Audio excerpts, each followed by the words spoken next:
So, you want to play Spore War.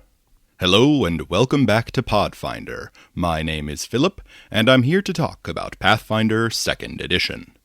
Today's video is another video player's guide, this time focusing on one of Paizo's newer APs, the elf-focused Spore War. For those unfamiliar with my player's guides, this video will provide a brief overview of the structure and themes of the campaign, while remaining light on spoilers. I'll provide a rundown of the setting and the lore leading up to the campaign, then dig into some mechanical options players can select to have a thematic connection to the story, including ancestries, classes, and religious options. I'll also be adding a little GM advice at the end to describe the changes I would make to the narrative. Also, fair warning, for Spore War, I do need to spoil the narrative conceit of the very first encounter, in order to paint an accurate picture of the AP's structure. Before I go any further, I should also lay out my sources for this video. If you're planning to play in Spore War, you or your GM will need access to all 3 books in the AP, alongside the official player's guide which Paizo has published for free online. Unlike most player's guides, this one includes some valuable lore on elven culture, so definitely give it a read. Beyond these books, the Lost Omens Shining Kingdoms book is probably the best external sourcebook for information on Kyonin, but it was published after the conclusion of Spore War, and spoils the conclusion of the campaign enough that I wouldn't recommend it for players. The Lost Omens World Guide is a good alternative, though it doesn't provide as much detail. The Lost Omens Character Guide also provides some additional lore on the different types of elves around Golarion. The same can be said of both the Lost Omens Mwangi Expanse book and the Lost Omens Tiansha World Guide. If the GM has access to the old 1st edition sourcebook Elves of Golarion, it might make for an interesting read, but it is ultimately an outdated text, so I would only consider it as a secondary source at best. With that out of the way, let's start with the campaign outline. Spore War is a 3-part adventure path, taking player characters from level 11 to level 20. This is the 19th adventure path which Paizo has released for 2nd edition, assuming you count the re-release of Kingmaker, and it covers books 210, 211, and 212 in the adventure path product line. As usual, the official player's guide for this campaign has been published online for free by Paizo, and is available at the link in the video description. Spore War focuses on Kyonin, or possibly Kyonin, depending on your pronunciation, the stronghold of elven culture in Avestan, a large forest on the shores of Lake Encarthen. Kyonin and the broader Fiorani Forest will serve as the main location for the AP, but players will also spend large amounts of time in the Tanglebriar, a demon-infested swamp on the southern border of Kyonin. The PCs will also take at least 2 excursions outside of these primary locations. These will be relatively short, but long enough for some exploration, investigation, and dungeon crawling. In the vein of Sky King's Tomb and Triumph of the Tusk, Spore War is an ancestry-themed AP, this time with the elves taking center stage. This AP tells a meaningful chapter in the story of the Elves of Avestan, an explosive and possibly ultimate confrontation with the demon lord Treerazer, a foe who has haunted the elves for more than 2,000 years. This conflict, dubbed the Spore War, has been brewing in the background of Avestani society for centuries, and both elves and demons have been gearing up for such a fight. While a number of themes crop up throughout this campaign, a few are prominent throughout, and serve as a consistent through-line around which the story revolves. This story is fundamentally a war story, but it isn't some grand war epic with a sweeping view of the battlefield. The primary theme of this adventure is that the PCs are a small but important part of a much larger war effort. This campaign places the PCs in the role of a strike force. They cannot be everywhere on the front lines, and the fog of war separates them from the broader overall picture of the conflict. The PCs are, in many ways, only privy to their own little slice of the war, with the exception of a mechanic called the War Interludes, which I will discuss in a bit. Another prominent theme is the connection to legendary history. The story of Treerazer and the elves is long, and many near-mythic heroes have risen up to oppose his corruption in the past. In opposing the Lord of the Blasted Tarn in the Spore War, the PCs are following in the steps of legendary figures from elven history, and, in some cases, taking up their tools and equipment to finish the work they started. While not necessarily a theme, the ideas of rot and corruption are a recurring motif throughout the story. This refers, of course, to the literal rot which follows Treerazer and his fungal minions. It also, however, refers to the moral and societal rot which demons, the servants of Treerazer, induce in others. The parallel between literal and metaphorical rot is consistent throughout this AP, and serves to remind the players that they are fighting not only for the lives of the elves, but the very soul of the Iudine elven culture. Finally, a number of mechanical themes appear with a degree of consistency throughout the whole campaign. The first of these is the prevalence of infiltration as both a narrative structure and a mechanical framework. The infiltration subsystem, a variant on the victory point system, is a frequently used tool throughout the campaign, and does a good job of mechanically representing the pacing and feel which the AP is trying to evoke. The PCs will often explore large spaces in this story, and often the infiltration subsystem is employed to avoid the overly tactical thinking which would be induced by treating such events like a dungeon crawl. Another recurring mechanical idea in this campaign, which I want to highlight even though it isn't strictly a theme, is the idea of dramatic and interesting climactic confrontations, in the form of cool boss fights. The boss fights in this AP are consistently awesome, and the final boss for the entire campaign is hands down one of the coolest and most cinematic encounters Paizo has ever produced. Even outside of this fight, however, the major story boss fights all feel fun, interesting, and impactful. Alright, so we have a high-level understanding of Spore War from a layout and thematic perspective, but what exactly are we doing here? The elevator pitch for Spore War is that it is a war story depicting the conflict between the Elves of Kyonin and the forces of Treerazer. This doesn't paint a very clear picture, however, as the idea of a war story might give the impression that the campaign focuses on the front lines, with sweeping battles and huge armies. This is not the case. Spore War takes a far more focused approach, telling the story of an elite team of specialists as they make their way through the Spore War. This story covers the entire duration of the war, from before the first shots are even fired to the climactic final fight. But it only does so from the perspective of a small elite team of PCs. This feels much closer to a gritty Vietnam War movie following a squad in the jungle than it does to a grand battlefield epic. As a strike force on the side of the elves, the PCs will be assigned specific missions and goals, from establishing a base camp behind enemy lines, to investigating hostile locations, to destroying enemy forces with precision strikes. Broadly speaking, the PCs will be expected to take the fight to Treerazer and his forces, while the bulk of the Elven force, which the PCs will not directly engage with, will be fighting more defensively. The actions of the PCs will have impacts on the war effort, and this is represented in the abstract by the Triumph Point system.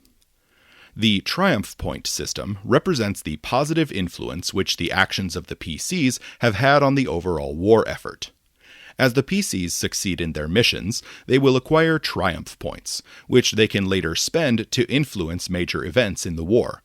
These major events are conveyed through war interludes, small narrative events which are presented to the players as short, low-resolution cutscenes throughout the campaign. These war interludes are all structured similarly. A challenge is presented to the Elven war effort, and the PCs are given the choice to spend a triumph point to influence the outcome of the challenge.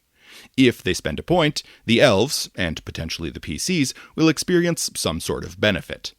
If they refuse to spend a point, the elves will experience some penalty, which might lead to more challenges for the PCs in the long run. Choosing when to deploy a triumph point and when to hold one in reserve should be an impactful moment, so I encourage you as players to buy into the system.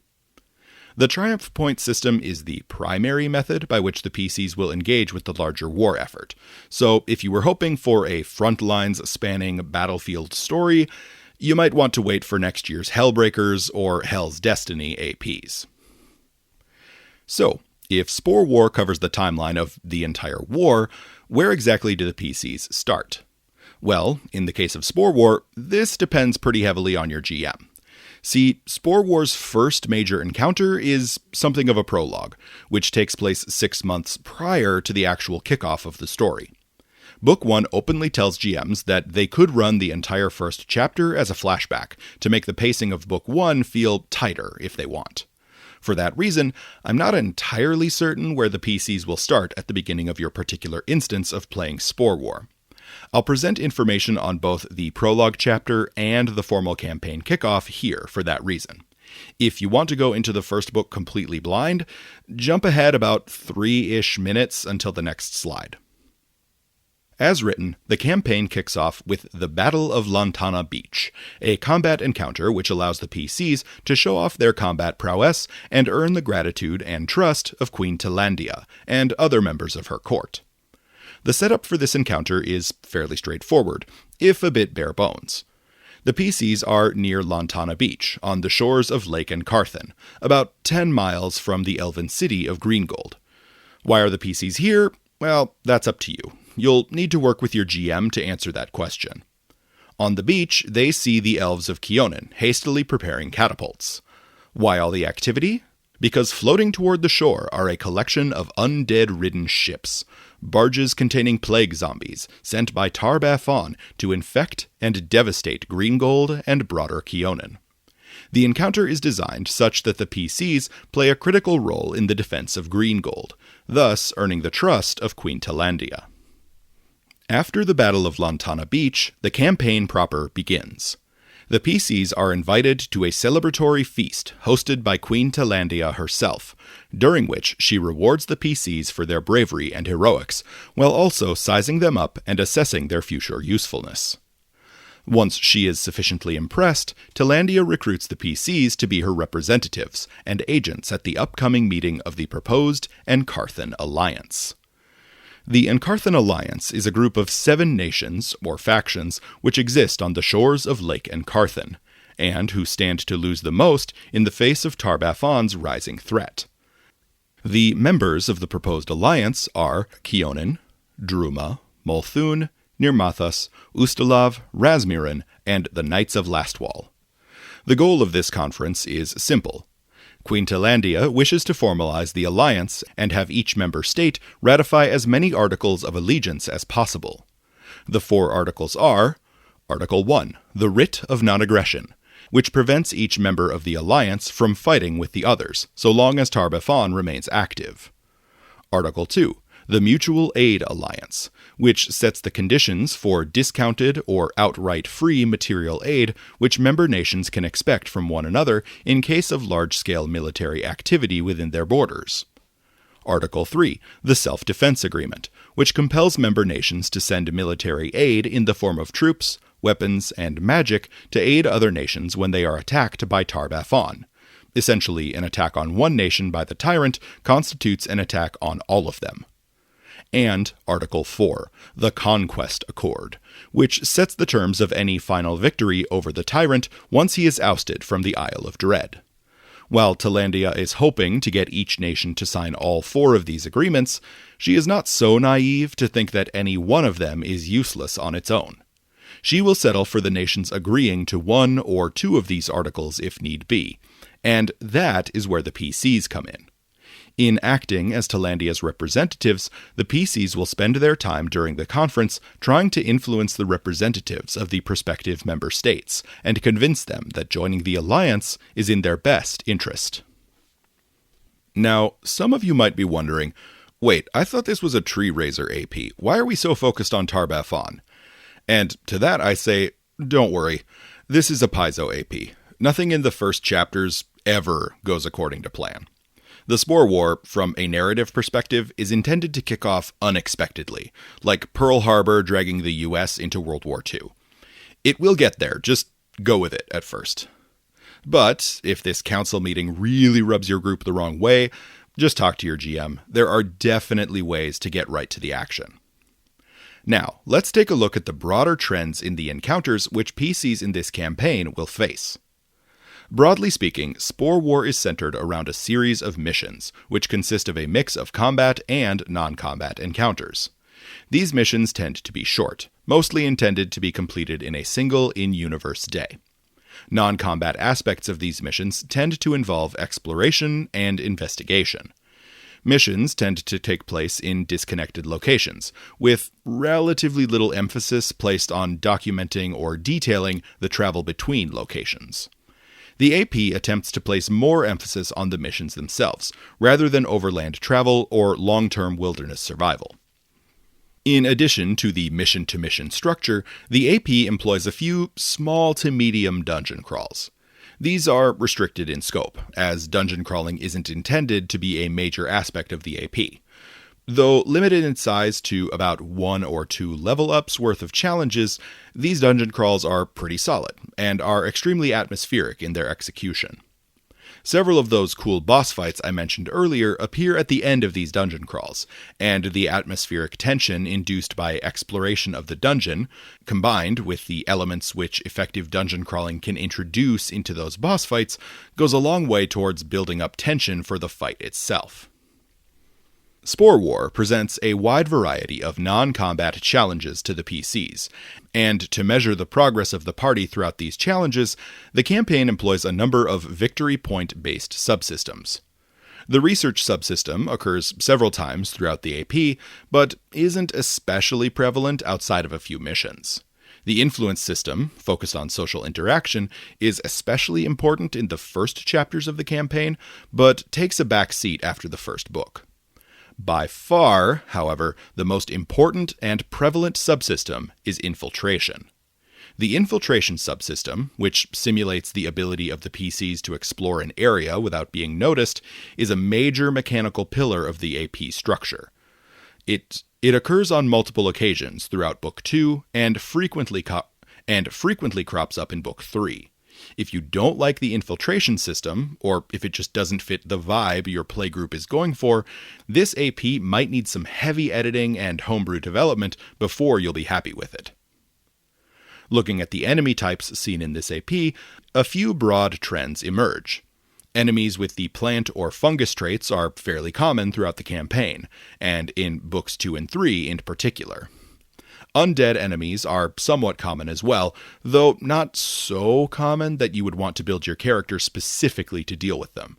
The most notable enemy type in this campaign, however, is demons, which brings me to demonic enemies, or Rip and Tear. Treerazer is a nascent demon lord, a demigod among demons who can bring hordes of the denizens of the Outer Rifts to his beck and call. For this reason, the Elves of Kyonin have carefully studied the many strengths and weaknesses of demonkind. As such, the tools which can be employed to fight demons are common knowledge among the warriors of Kyonin. Cold iron weapons are excellent at either triggering vulnerabilities in demons or turning off any regeneration abilities they might have. Similarly, holy damage can often trigger weaknesses or shut down regeneration as well. While some classes, like the Champion, Cleric, or Exemplar, can easily dish out holy damage through sanctification or other class features, other classes could use holy runes on their weapons to achieve similar effects. Outside of employing specific mechanical triggers, specializing in demon lore using the additional lore feat could be a great idea, even on characters who haven't spec'd into intelligence. This lore specialization could help to identify the unique abilities and weaknesses of specific demon subtypes, including their sin vulnerabilities, weaknesses tied to a demon's aligned sin which might be triggered by particular activities, like looking into a mirror or other more esoteric actions.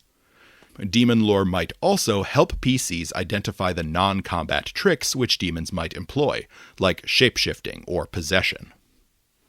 And more than just looking at demons in general, the elves have been studying and planning for a final confrontation with Treerazer.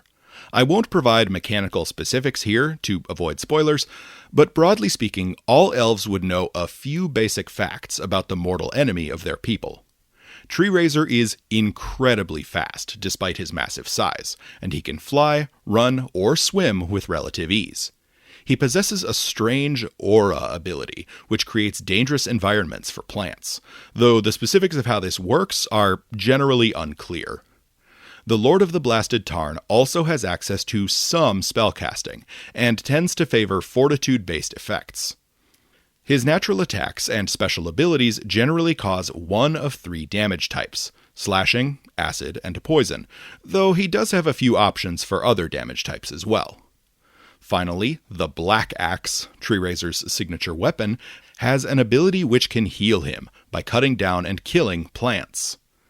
These are the broad trends which elven scholars and warriors have noted over the centuries. For more specifics, your PCs can always focus on the Treerazer lore skill.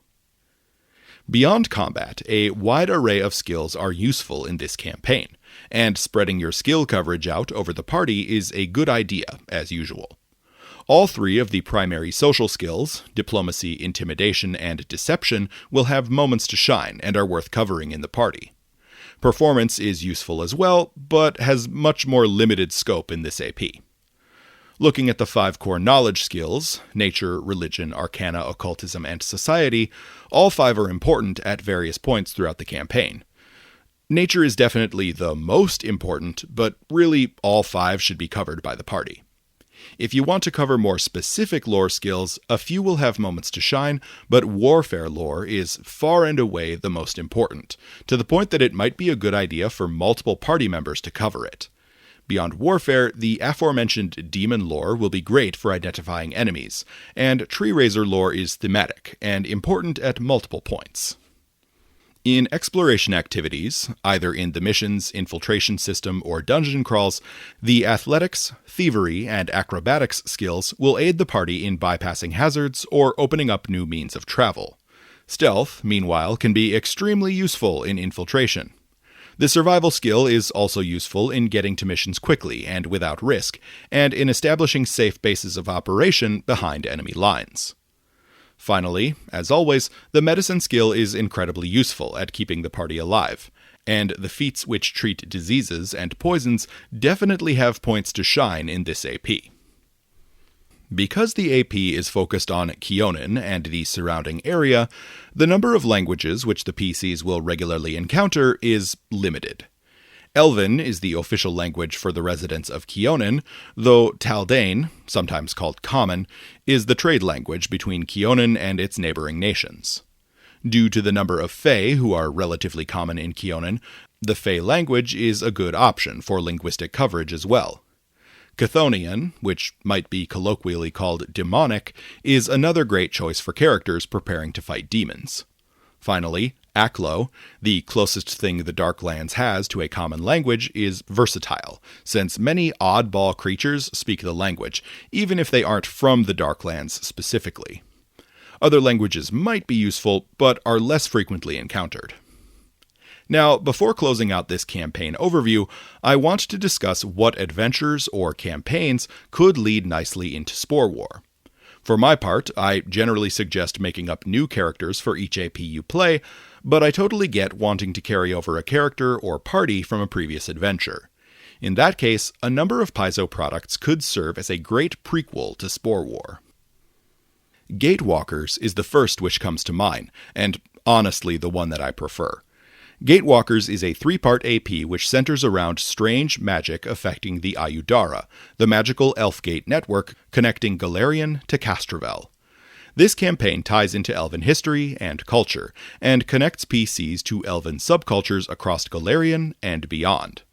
Mechanically, Gatewalkers takes PCs from level 1 to level 11, setting them up perfectly to start Spore War without needing to adjust the early encounters. At the same time, completion of the Gatewalkers AP will make the PCs heroes of Elven culture, giving them a reason to be trusted agents of Queen Talandia and her allies. All that being said, Gatewalkers has received some serious criticism from the community for a reliance on escort quests in the second half and unbalanced encounter design throughout, which makes heavy use of lone, overpowered enemies. An alternative to Gatewalkers might be Wardens of Wildwood, another nature-themed AP focusing on a major conflict in the Verduran Forest. Wardens of Wildwood has a ton of parallels to Spore War. Both focus on a large-scale factional conflict, both are set in a forest realm, and both begin with a political conference involving negotiation. If you're already running Wardens, Spore War is a great sequel, as it will tell a new story following on the themes and ideas you already enjoy. The only thing you might need to consider is that Wardens ends at level 13, meaning the PCs might be a little overpowered compared to the encounter designs at the beginning of Spore War, so GMs might need to tweak the encounter balance early on to make things challenging. Also, it's worth noting that Wardens has also received its share of criticism from both a mechanical and narrative perspective. The history of Elvenkind and Treerazer.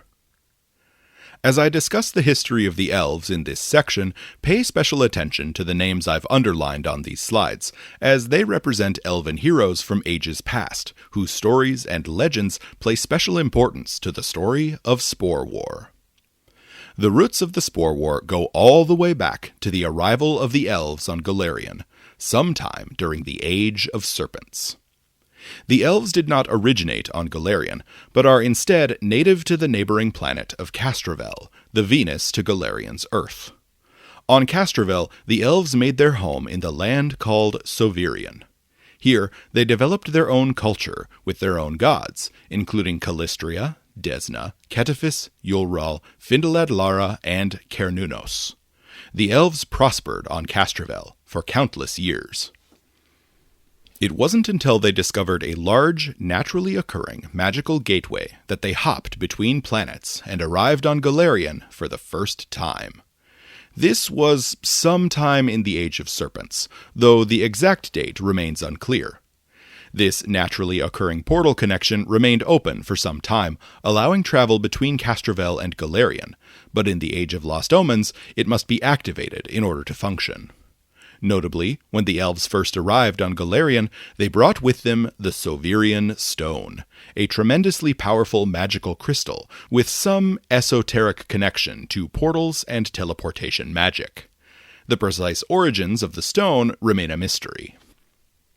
Sometime after the arrival of the elves on Golarion, the elf sage Candleron the Sculptor began to study the portal through which they traveled and the Sovirion Stone. Eventually, he used his knowledge to develop the Ayudara, the Elf Gates. These gates functioned as portals which could link disparate nations on Golarion together. The elves used the Ayudara to spread across Golarion, expanding from their initial settlements in the Fiarani Forest. They eventually spread as far as the Arcadian Ocean in the west, the Mwangi Expanse in the south, and at least the town which would become known as Seven Arches in the east. Around this time, the elves discovered Alceta, the goddess of doorways and transitions, and adopted her as the patron goddess of the Ayudara. During this period, Candleron the Sculptor developed Alceta's Ring, a collection of 6 Ayudara gates which helped him to further refine his magical skill, and eventually develop elf gates which could be keyed to multiple locations. Alceta's Ring plays a major role in the Age of Ashes adventure path, so I will refrain from discussing it further here to avoid spoiling that AP. At some point during this period, Candleron himself vanished. Legend claims that he stepped through the portal connecting Golarion to Castrovel and was simply never seen again. Unfortunately, when he disappeared, he took the secret of creating new Ayudara with him. Elf culture on Golarion continued to expand, experience a relative golden age until -5293 AR, when the Earthfall calamity arrived. Elven stargazers, on the island which would eventually become the Mordant Spire, first detected the incoming magical meteor and sent a warning back to the whole of Elven society. The vast majority of the elves in Avestan elected to flee, using the Sovirian Stone to open a portal back to Castrovel, which was sealed behind them. The Sovirian Stone could not be brought with them, and was left behind, to be guarded by the relatively few elves who elected to stay behind in the Fiorani forest. Of course, not all elves simply abandoned Golarion. 3 groups of elves elected to remain behind in large numbers. The first of these were the Moalage, who had made their way south into Garund and the Moangi Expanse. These elves were focused on a legendary prophecy, which indicated that a great darkness would fall upon the land, and it would be their responsibility to face it. Based on differing interpretations of this prophecy, the Moalage would eventually split into the Alije, the Ekuje, and the Kalije. The next group of elves were a collection of Miorani elves who followed the powerful oracle known as Janinziel into the Darklands. Janinziel led her people on a dangerous and harrowing journey through the darkness until they eventually emerged into Tian Sha, founding the nation of Jinin. Of course, several elves broke off during their exodus, and the few of those elves who survived in the Darklands eventually became the first Aindilar, the so-called Cavern Elves. The third major group of elves, which remained behind, were another group from the Miorani forest in the west. These elves, led by the skilled archer Jalariel, traveled north into the uninhabited crown of the world. Jalariel herself was, according to myth, led by Findelad Lara, the elven goddess of artistic preservation, who wept for those left behind to suffer earthfall.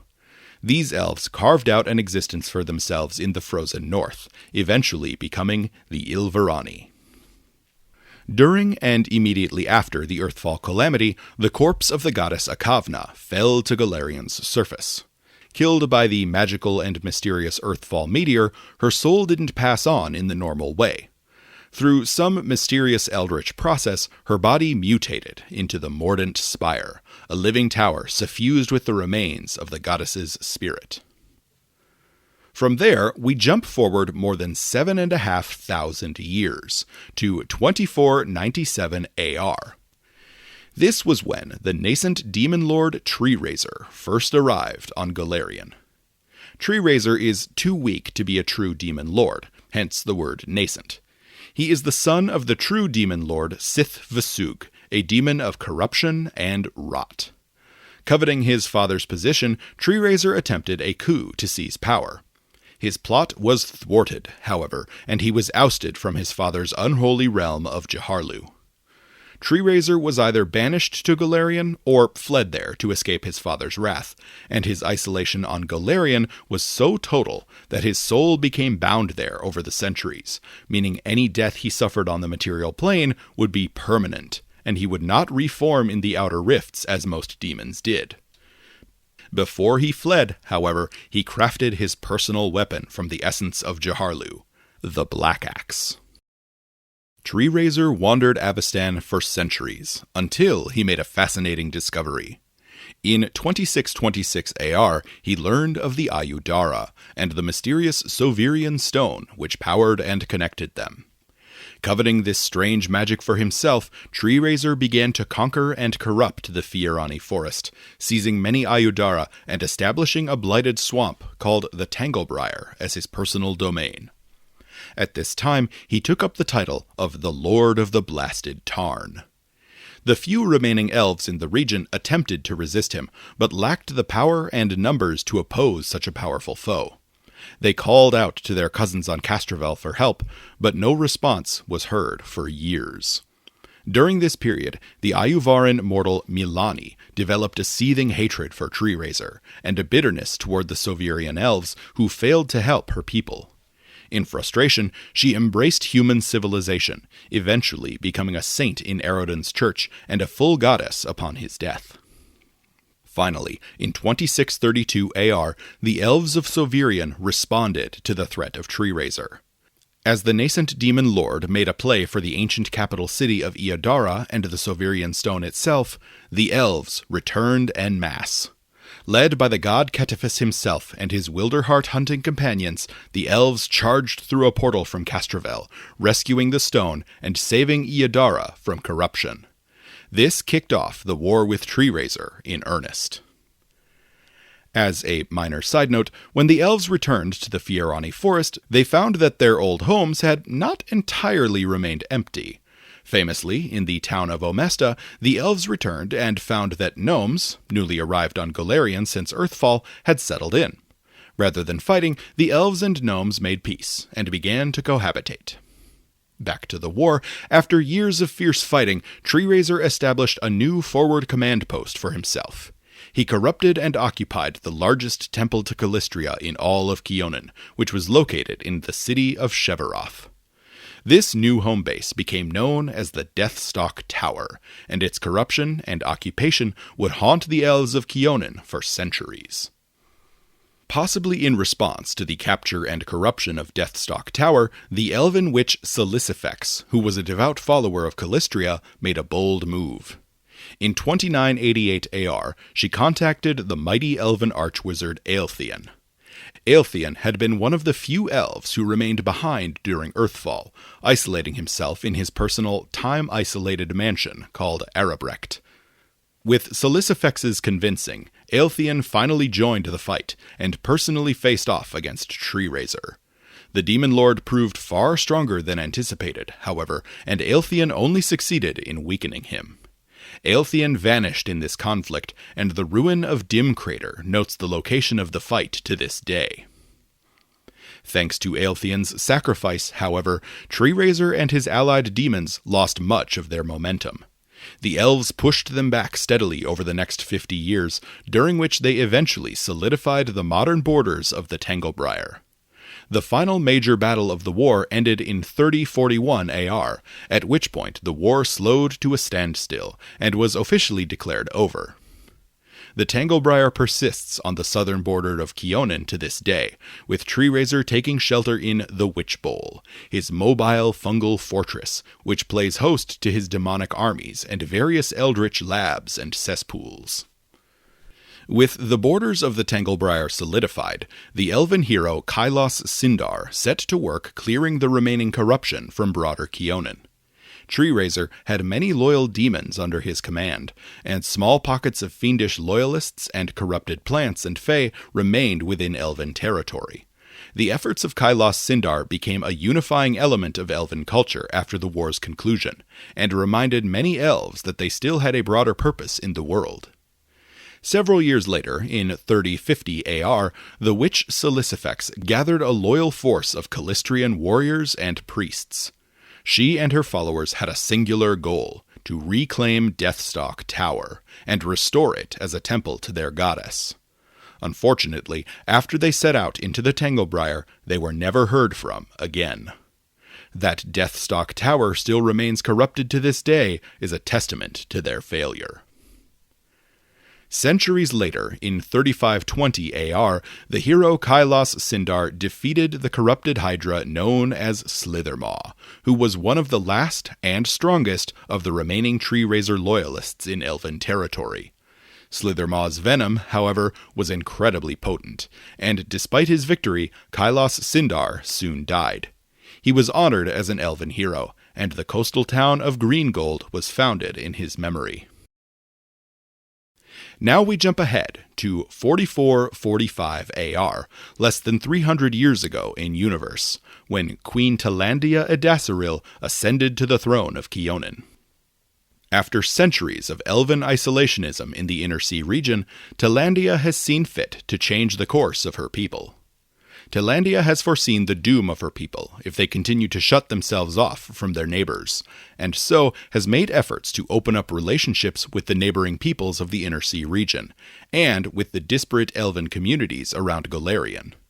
That said, even among her own people, she has faced firm opposition. Most famously, in 4708 AR, a resistance faction called the Winter Court emerged in Kyonin. They attempted to undermine Talandia's power until she, working with a group of adventurers, ousted them from the government. During this time, it was discovered that the Winter Court was being influenced by a succubus named Quilindra. Quilindra was, herself, in the employ of Treerazer, and was actively trying to undermine the elves to buy her master room to maneuver. She was killed by Talandia's allied adventurers, and her efforts largely failed. That brings us, more or less, to the present day. Kyonin Today. Kyonin is the center of elven culture and political power in Avestan today. Though other elven communities exist outside of its borders, they are relatively small and isolated by comparison. Kyonin, meanwhile, is the face of elven society to the people of Avestan, in much the same way that the Five Kings Mountains represent the dwarves, and the Hold of Belkzen represents the orcs. Kyonin is ruled by Queen Talandia Idasaril, who rules as an absolute monarch. As the Queen of Kyonin, Talandia is the bearer of the Viridian Crown, a powerful magical artifact which acts as an apex item and grants her access to several powerful magical abilities, including multiple 10th level spells, knowledge of rare rituals, and scrying magic, which can be applied to any loyal subject. The Viridian Crown is known to change its appearance in response to its wearer's disposition. For Talandia, the crown is a thing of living vines, which sprout flowers whose petals are given by the queen as gifts. Should the queen's thoughts ever turn to aggression, rumors swirl that the vines will grow thorns, but no such change has ever occurred, indicating Talandia's desire for peace.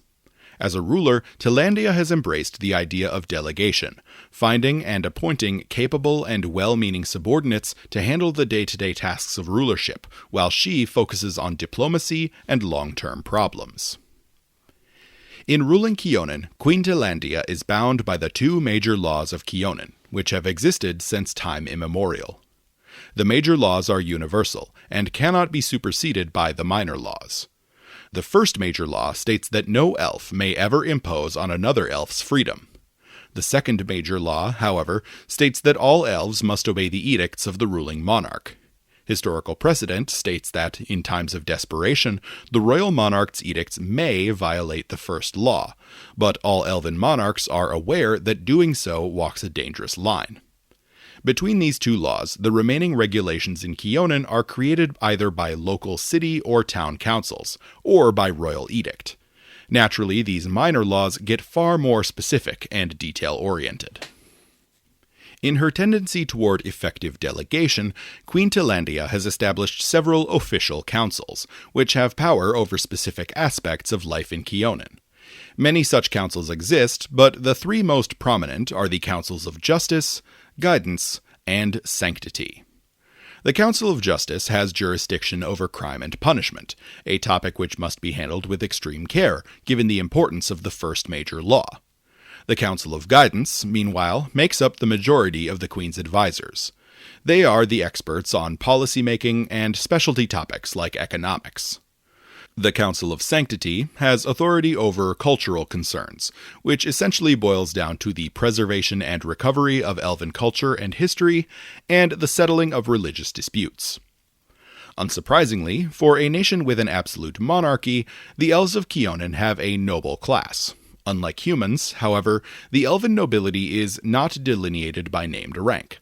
Titles like Duke, Baron, or Count do not exist among the elves, though there remains an unofficial hierarchy. Elven nobles are commonly referred to simply as Lord or Lady. The military of Kyonin only exists on a volunteer basis, and the nation maintains no standing army. Orders of volunteer warriors and professional fighters do exist, but only in small numbers. Some of these are elite guards, typically associated with the royal court or one of the official councils. Other warrior groups are associated with the various religious groups in the nation, most famously the Wilderhearts. Still, other orders exist as groups of rangers. These hunters and woodsmen are found most commonly along the borders of the Tanglebriar, and specialize in the hunting of demons. In times of war, elves with the proper training are expected to volunteer for service. Only if further soldiers are needed will the monarch invoke the second major law and levy citizens into service against their will. This is commonly accepted by most elves as an unfortunate necessity to protect their free-spirited lifestyle in the face of an outside threat. But most elves are likely watchful of this tradition to ensure that it is never misused. Moving on to current events, the world around Kyonin is changing rapidly in the Age of Lost Omens, something which the long-lived elves are certain to find disquieting. Kicking things off, in 4718, the World Wound, the portal which connected Golarion to the Outer Rifts, was closed. The World Wound had opened with the death of Eredin more than a century ago, and the Mendevian Crusades had been fighting ever since to keep the demonic hordes at bay. When the heroes of the Wrath of the Righteous adventure path defeated the demon lord Descari and closed the World Wound, those crusades came to an end. This allowed many crusaders, battle-hardened warriors with expertise in fighting demons, to return home. Local armies in Avestan, including in Kyonin, can now take advantage of the knowledge and experience these veterans hold. Notably, when the World Wound was closed, many demons became trapped on the material plane and attempted to flee the Crusaders. Most of those who fled to Tanglebriar found no respite, however, as Treerazer and his minions slaughtered nearly all of them on sight. A year later, in 4719 AR, the unthinkable happened, and Tar-Baphon, the Whispering Tyrant, escaped from his imprisonment during the events of the Tyrant's Grasp adventure path. For a full accounting of that story, check out my 3-hour deep dive on the Tyrant. For our purposes, suffice it to say that Tar-Baphon was repelled from his assault on Absalom, and retreated to his historic seat of power on the Isle of Dread. He's been there for the past 5 years, biding his time and consolidating his power. That the tyrant will soon emerge from his fortress and begin his ancient conquests anew is an inevitability, and the nations surrounding Lake Encarthen are bracing for the attack they know is imminent. It is this threat which occupies most of Queen Talandia's time at the start of the adventure path. She is desperate for some way to resist the power of the Whispering Tyrant and his undead legions, for she knows that a Kyonin which stands alone is one which falls and is destroyed. In attempting to forge the Encarthen alliance, Queen Talandia is hopeful that she can build a coalition capable of standing up to Golarion's most powerful necromancer. On a lighter and happier note, Queen Talandia has recently been making overtures to the other Elves of Golarion, and especially her people's distant cousins in the Moangi Expanse. No sign of these efforts is more telling than her recent betrothal to Zazirile, an Alije from the elf city of Nagisa. Several years ago, Queen Talandia made a trip to the Moangi Expanse to be received by the various subgroups of the Mualije elves. When dealing with the Alije, she traveled to the white city of Nagisa, where she paid her respects to the city and its inhabitants, according to their customs. Out of this meeting sprang the announcement of an engagement. To build a political alliance between the Ayudine elves of Kyonin and the Alije elves of the Moangi Expanse, as well as the other subgroups of Mualije, Talandia would marry the Alije warrior Zazirile. That said, the marriage has not yet occurred, as Zazirile requested the opportunity to live in Kyonin, so as to better know the people to whom he would be bound. He has taken up residence in Iadara in the years since, becoming increasingly familiar with local politics. As an Alije elf, Zazirile has a passionate hatred for demonkind, and he gets along well with the warriors of the Wilderhearts. He and Queen Talandia, despite being a political match, seem genuinely fond of one another, and rumors swirl that the pair spend their precious free time together flying the skies in the bodies of hawks. The local gossip mill in the capital city of Iadara swirls with speculation about the upcoming wedding, with decorators, musicians, and chefs making preparations. Florists have already begun cultivating entirely new gardens, so they can be ready. Getting back to more severe topics, the closing of the World Wound has brought renewed interest in fighting back the evils of Treerazer. An elven warrior named Aravashniel returned from the Mendevian Crusades and offered his demon-slaying expertise to Talandia and her court. The queen accepted and set Aravashniel to the task of researching new methods of invading the Tanglebriar and undermining Treerazer's efforts in the region. Doubtless, in the back of her mind, she was considering a growing sentiment in Kyonin that the time has come to make another attempt at reclaiming Deathstalk Tower and sanctifying it in Callistria's name. The last attempt at this was, after all, more than 1,500 years ago, with the disappearance of Silicifex. The queen herself has historically been cautious of the matter, and isn't eager to throw good warriors away for no reason. Most recently, in 4724 AR, the God's Reign shook all of Golarion society to its core, when Gorum, the god of war, was murdered by a Chakik, the god of assassins. Gorum's divine blood rained down upon the material plane, infusing beings with fragments of divine power, awakening new sorcerers, manifesting latent celestial heritages, and giving rise to exemplars throughout the universe. Additionally, pieces of Gorum's mighty armor and immense sword shattered and fell to Golarion's surface. These war shards contained even more divine power, and were taken up as weapons, forged into tools, sacrificed to eldritch rituals, or in some cases eaten by powerful monsters or animals. This sudden and random infusion of divine power has resulted in innumerable changes all throughout the universe. Given the recency of these events to the start of the Spore War AP, the long-term effects of this event are unknown. That said, the expectation is that they will be bad, and the whole affair has everyone on edge. For reference, the God's Reign happened less than 6 months ago at the time of the Spore War.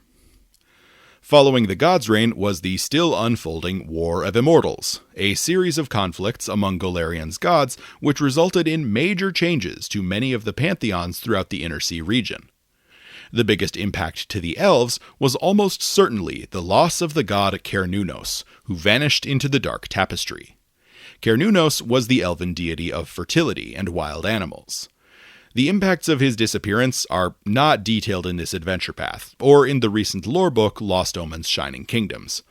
Suffice it to say that his church has likely been cast into chaos, and is probably feeding into the growing sense of dread and unease leading up to the start of the AP. Finally, several of the previous Pathfinder APs from 2nd edition have some strong thematic, lore, or geographic connections to the Spore War adventure path. If your table has run any of these APs, it might be fun to reference back to the specific events or characters of your run-through. The Age of Ashes AP, which occurred 5 years ago in 4719, related to the Ayudara, and specifically to the collection of 6 Ayudara created by Candelaron the Sculptor called Alceta's Ring. More recently, the Gatewalkers AP in 4723 AR examined a mysterious event which saw the Ayudara of Golarion flare to life unexpectedly. This ultimately tied back to an ancient evil from elven history. Around the same time, the dwarves of the Five Kings Mountains, who are the elves' neighbors, made some new and disturbing discoveries about their origins in the Sky King's Tomb adventure path. Fun fact, that's the AP which inspired me to start this So You Want to Play series. And lastly, in 4724 AR, the Triumph of the Tusk AP witnessed the orcs of Belkzen resist the influence of Tar-Baphon and unify behind a new identity for their people. Their resistance to the tyrant and embrace of diplomacy may be serving as a key point of inspiration for the Council of the Encarthan Alliance. Now I want to move on to looking at life in Kyonin leading up to the Spore War. The intention is to provide you with a better grasp on the world into which your characters are jumping, and to possibly provide you with some fun story hooks or mechanical inspirations for your character. Several major factions exist within Kyonin today, which might be relevant to the Spore War adventure path. While other factions certainly exist, including the churches of the major deities, which I will address later, I'm limiting this discussion to the factions which wouldn't otherwise be discussed elsewhere in the script. The first of these factions is the Wilderhearts. The Wilderhearts are a faction of warriors dedicated to the god Ketefis. Their goal is the defeat of Treerazer and his demonic followers, and they embrace a distinctly non-elven lifestyle to accomplish this goal. The Wilderhearts follow a philosophy of living life to the fullest, indulging in song, drink, merriment, and carnal activities, believing that these are signs of a life full of love, and that only love can effectively repel the hatred inherent to demonkind. The Wilderhearts are accomplished warriors, and train in a variety of weapons, from bows to swords to staffs, and famously they breed white hounds as animal companions to join their hunts. Alarmingly, many of the Wilderhearts are also afflicted with lycanthropy, with werewolfism being particularly common. The current leader of the Wilderhearts, Kulradori Diadaithi, is themselves a werewolf. According to legend, the first Wilderhearts were the finest elven warriors and scouts, the only elves capable of keeping up with Cetiphas on his personal hunts. They were the first to return with him to Golarion in his counterattack against Treerazer. On that day, Cetiphas himself gave the Wilderhearts their mission, to hunt and to destroy demons and the agents of Treerazer. Check out the Wilderheart archetype from Shining Kingdoms. It's really cool. Up next is the School of the Gates, an arcane wizard school recently developed in Kyonin. The School of the Gates was founded relatively recently by the elf scholar Minvarel Sadnin, whose enthusiasm for their research often comes across as rudeness. The goal of Minvarel and their followers is simple. When Candleron the sculptor disappeared, he took the methods of creating the Ayudara with him. The School of the Gates hopes to rediscover this lost art and construct new Ayudara, so the elves might begin exploring the universe once again. The School of the Gates is an arcane wizard school which focuses on teleportation magic. It's presented in Lost Omen's Shining Kingdoms, and I strongly suggest you check it out. It's an exciting school, with a decent list of school spells and 2 exceptionally powerful focus spells.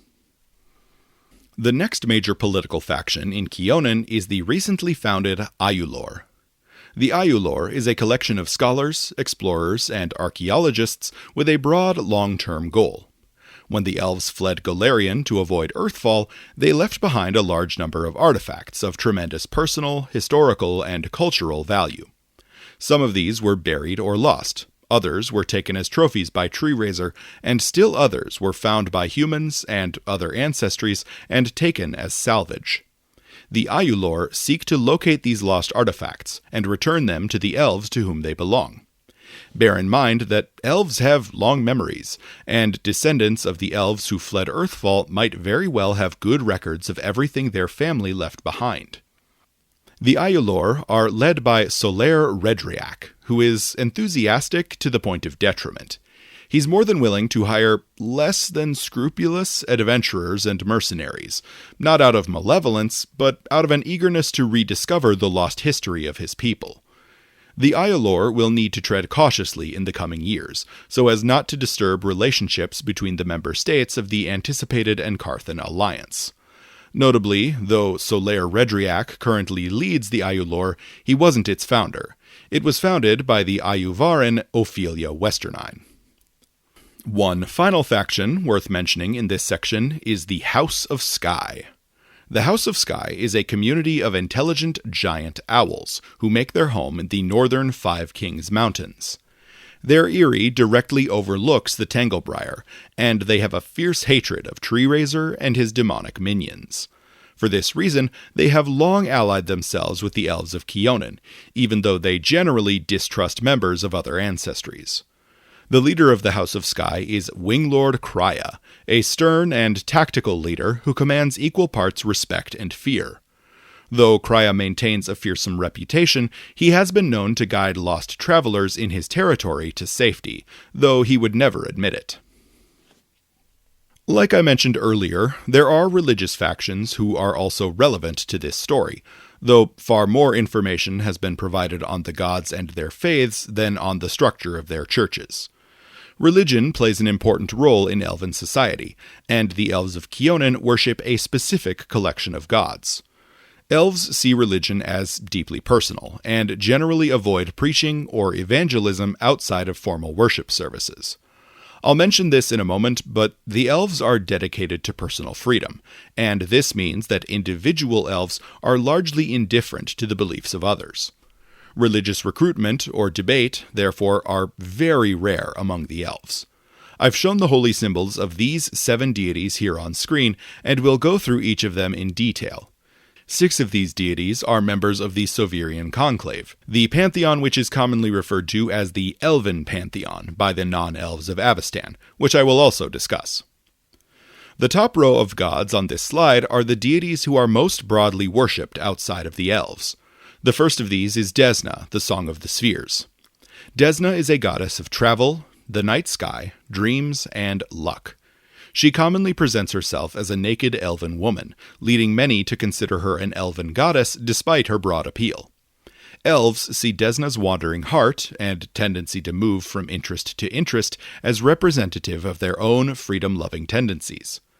Desna's edicts are to aid fellow travelers, to explore new places, to express yourself through art and song, and to find what life has to offer.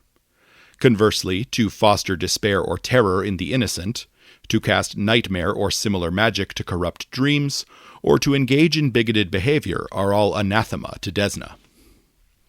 Up next is Calistria, the most iconically elven of the elven gods. Calistria is a savored sting, a goddess of lust, trickery, and revenge.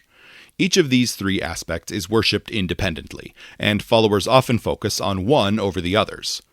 Outsiders generally see Calistria as the goddess who is most representative of elven culture, leading to some unfriendly stereotypes of elves across Avestan. Calistria's faith is often a stepping stone for many elves, as Calistria herself is uninterested in long-term devotion from followers who are anything short of passionately enthusiastic. Calistria's edicts are to pursue personal freedom, to seek hedonistic thrills, and to take vengeance. Conversely, to become too consumed by love or a need for revenge, or to let a slight go unanswered, are both anathema to Calistria. In Kyonin, the high priestess of Calistria is Anbetha Lore. Nethys, the all-seeing eye, is the mightiest of the gods of magic on Golarion, and is widely worshipped by the elves, despite having their own goddess of magic in Yulral. Nethys is a scholar, first and foremost, and his fascination with arcane magic pairs well with the elven proclivity for arcana. The long lives of the elves are well suited to extended study, which is a pillar of Nethesian practice. At the same time, Nethys's teachings surrounding destruction are less feared among the freedom-loving elves than elsewhere on Golarion. Nethys's sole edict is to seek out and use magical power. Conversely, to continually pursue mundane paths over magical ones is anathema to Nethys.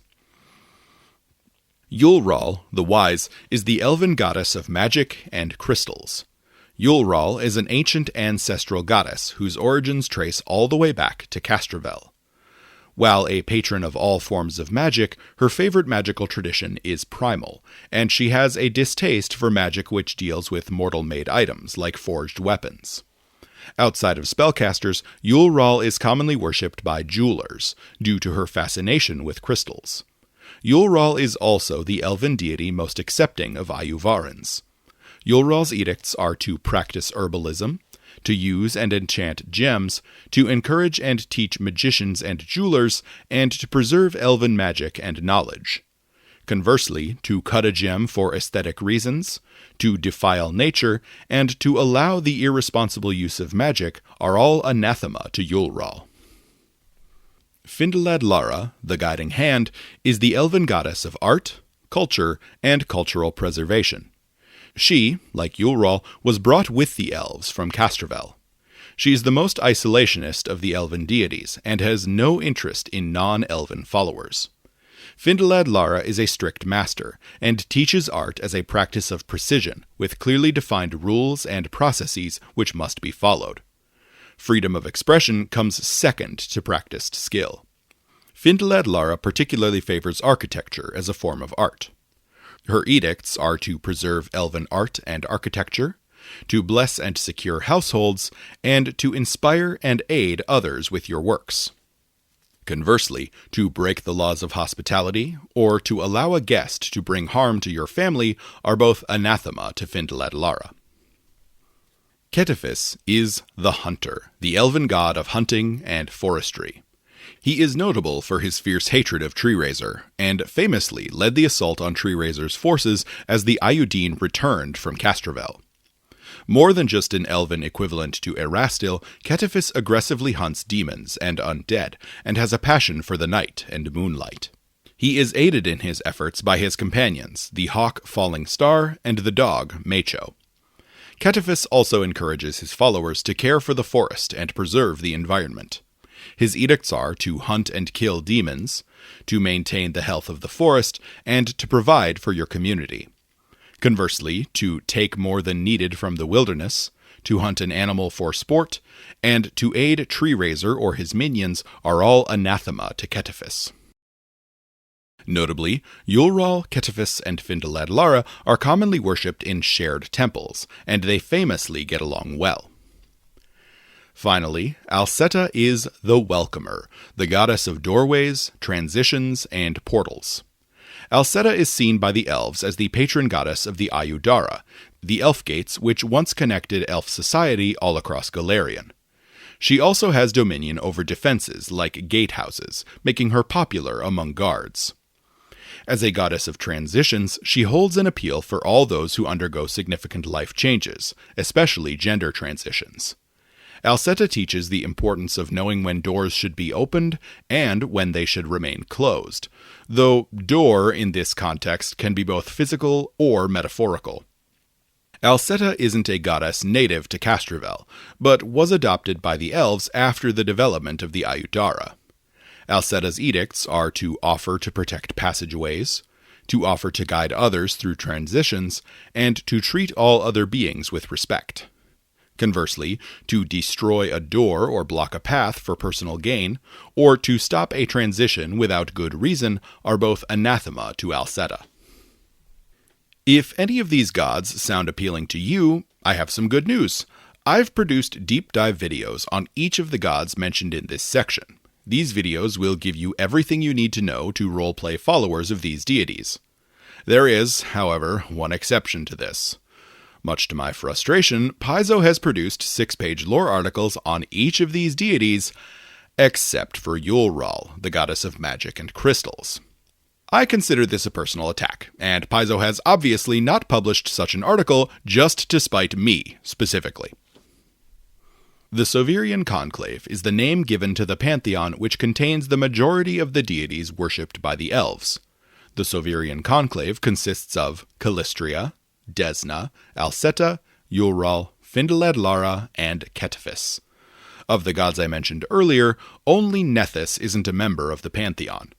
The conclave has the following edicts: to explore the worlds outside and within, and to learn and appreciate traditional elven arts, crafts, and magic. Conversely, to have an unhealthy obsession or attachment, or to irreparably damage the natural environment, such as by overhunting or strip mining, are both anathema to the Sovirian Conclave. Its divine font is Heal, and clerics and champions of the pantheon can choose holy sanctification. Their favored weapon is the longbow or the shortbow. Their domains are creation, magic, moon, and nature, though they also have the alternate domains of passion and wood. If this sounds interesting to you, I suggest reading up on the pantheon rules. Lastly, in this section on Kyonin Today, I want to briefly review the geography of Kyonin. Spore War is ultimately a war story, and without at least a rudimentary grasp on the locations involved, players will likely feel disconnected from events. This is not intended as a thorough examination of the entirety of Kyonin. For that, go check out Mythkeeper's channel. This is merely a primer, to give you a baseline understanding that a new arrival to Kyonin would have. If your character is a native to the kingdom or region, I would strongly suggest doing a little more research. Please note that not everything I'm discussing is specifically called out on this particular map, but I will highlight the location regardless. At a high level, Kyonin is a nation in central Avestan, on the southeastern shore of Lake Encarthen. It's about 250 miles east to west, and about 140 miles north to south on average, making it about the size of the U.S. state of Maine, or, for my international audience, the size of Portugal or Jordan. The borders of Kyonin are generally established by physical geographic features: the Five Kings Range in the south, Lake Encarthen in the west, the Glass and West Selen rivers in the north, and the Selen River proper in the east. Only the south-facing western border with Druma appears to be fully synthetic. Environmentally, more than 80% of Kyonin is covered by the Fierani Forest, one of the densest and most ancient forests in all of Avestan, second only to the Verduran Forest to the south. The Kyonin and Endawar rivers snake through the forest, establishing natural routes for travel and trade. Notably, the elves do control territory outside of the forest proper, most obviously in the west to the shores of Lake Encarthen, and in the east across the foothills of the Five Kings Mountains. On the southern edge of Kyonin, the corrupted swamp Tanglebriar stands as the fortress of Treerazer and his demonic hordes. In addition to the elves and Ayuvaran, Kyonin plays host to a notable population of fey creatures and gnomes who feel at home in the depths of the forest and in several small villages and towns, respectively. Zooming in, the capital of Kyonin is Iadara, a thriving metropolis of between 55 and 65,000 inhabitants, located in north-central Kyonin on the banks of the Endowar River. The seat of political power in Kyonin, Iadara is the home of Queen Telandia Adasaril, and the base of operations for the major official councils. It is also the home base for the Ayulor and the School of the Gates. This last faction is notable due to the huge number of Ayudara present in Iadara, most famously the Sovirian Gate, the portal which can be activated to allow for a return to Castrovel. Iadara plays host to a large number of learned elven spellcasters, making it one of the most elite centers of magical learning on Golarion. Uncommon magical items are available in Iadara, and players can find magic items of up to level 17 available for purchase. Famously, a crisscrossing net of magical illusions blankets Iadara, making the city difficult for uninvited outsiders to find. To the west, on the shores of Lake Encarthen, lies the city of Greengold. Founded in 3520 AR in commemoration of the death of Kailas Sindar, Greengold became the first elven city open to non-elven merchants, visitors, and even long-term residents. Greengold is a major trading hub, and benefits from boat traffic on Lake Encarthen. Greengold is the second most populous city in all of Kyonin, with a diverse population of more than 10,000 elves, Ayuvaran, and humans, in addition to small pockets of other ancestries.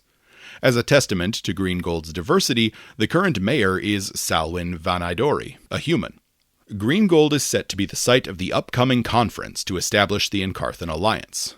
The conference will take place at the centrally located Temple of Calistria, which is normally overseen by the flirtatious High Priest Nalora.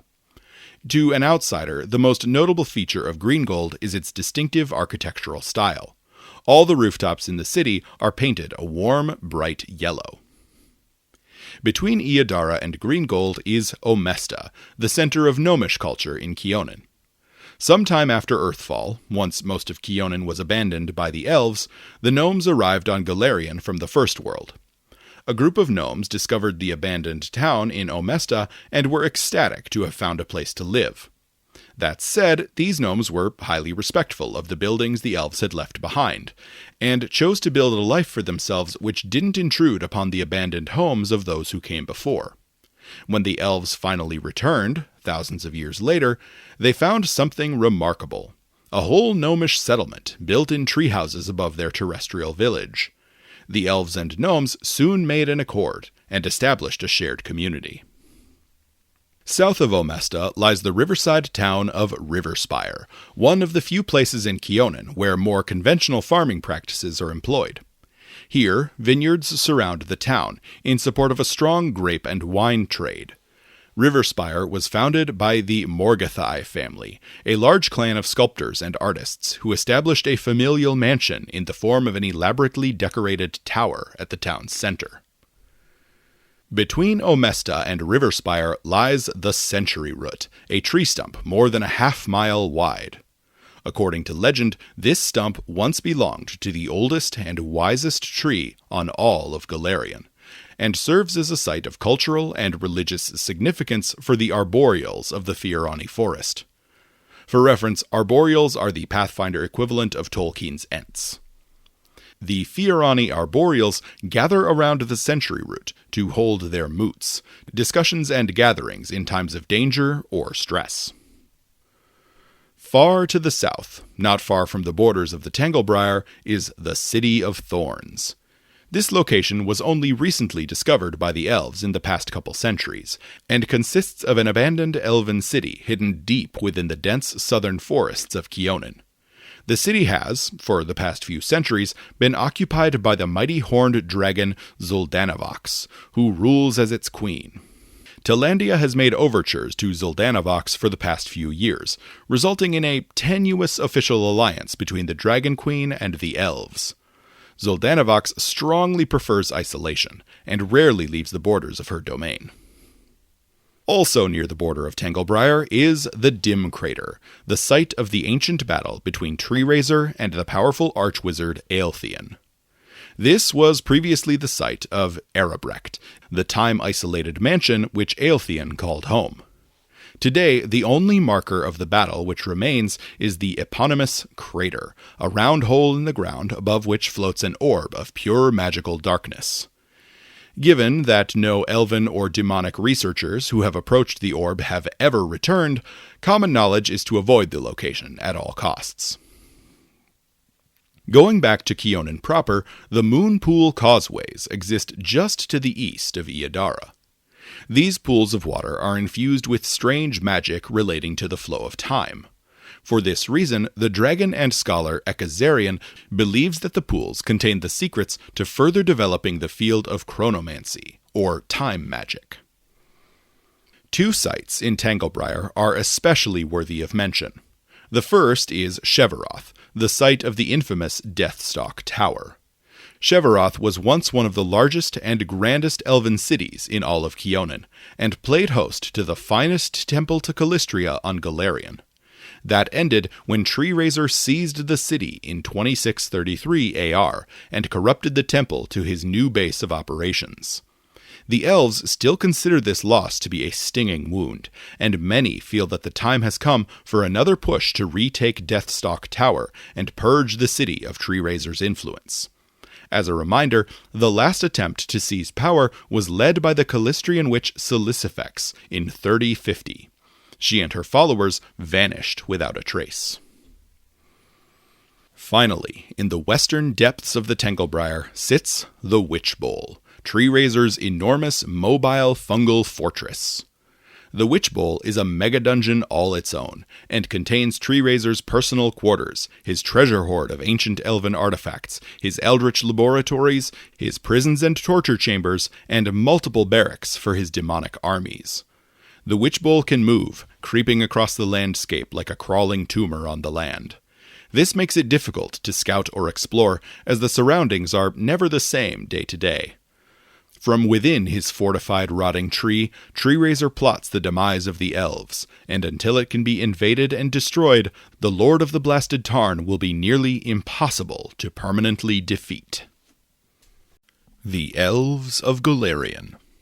In this section, I want to briefly look at the many elven cultures present on Golarion. My intention here is to clarify that elves in Pathfinder are not a monolith, and that even if you want to play an elf or an Ayuvaran in this campaign, you still have plenty of personality types, appearances, and cultural backgrounds to choose from.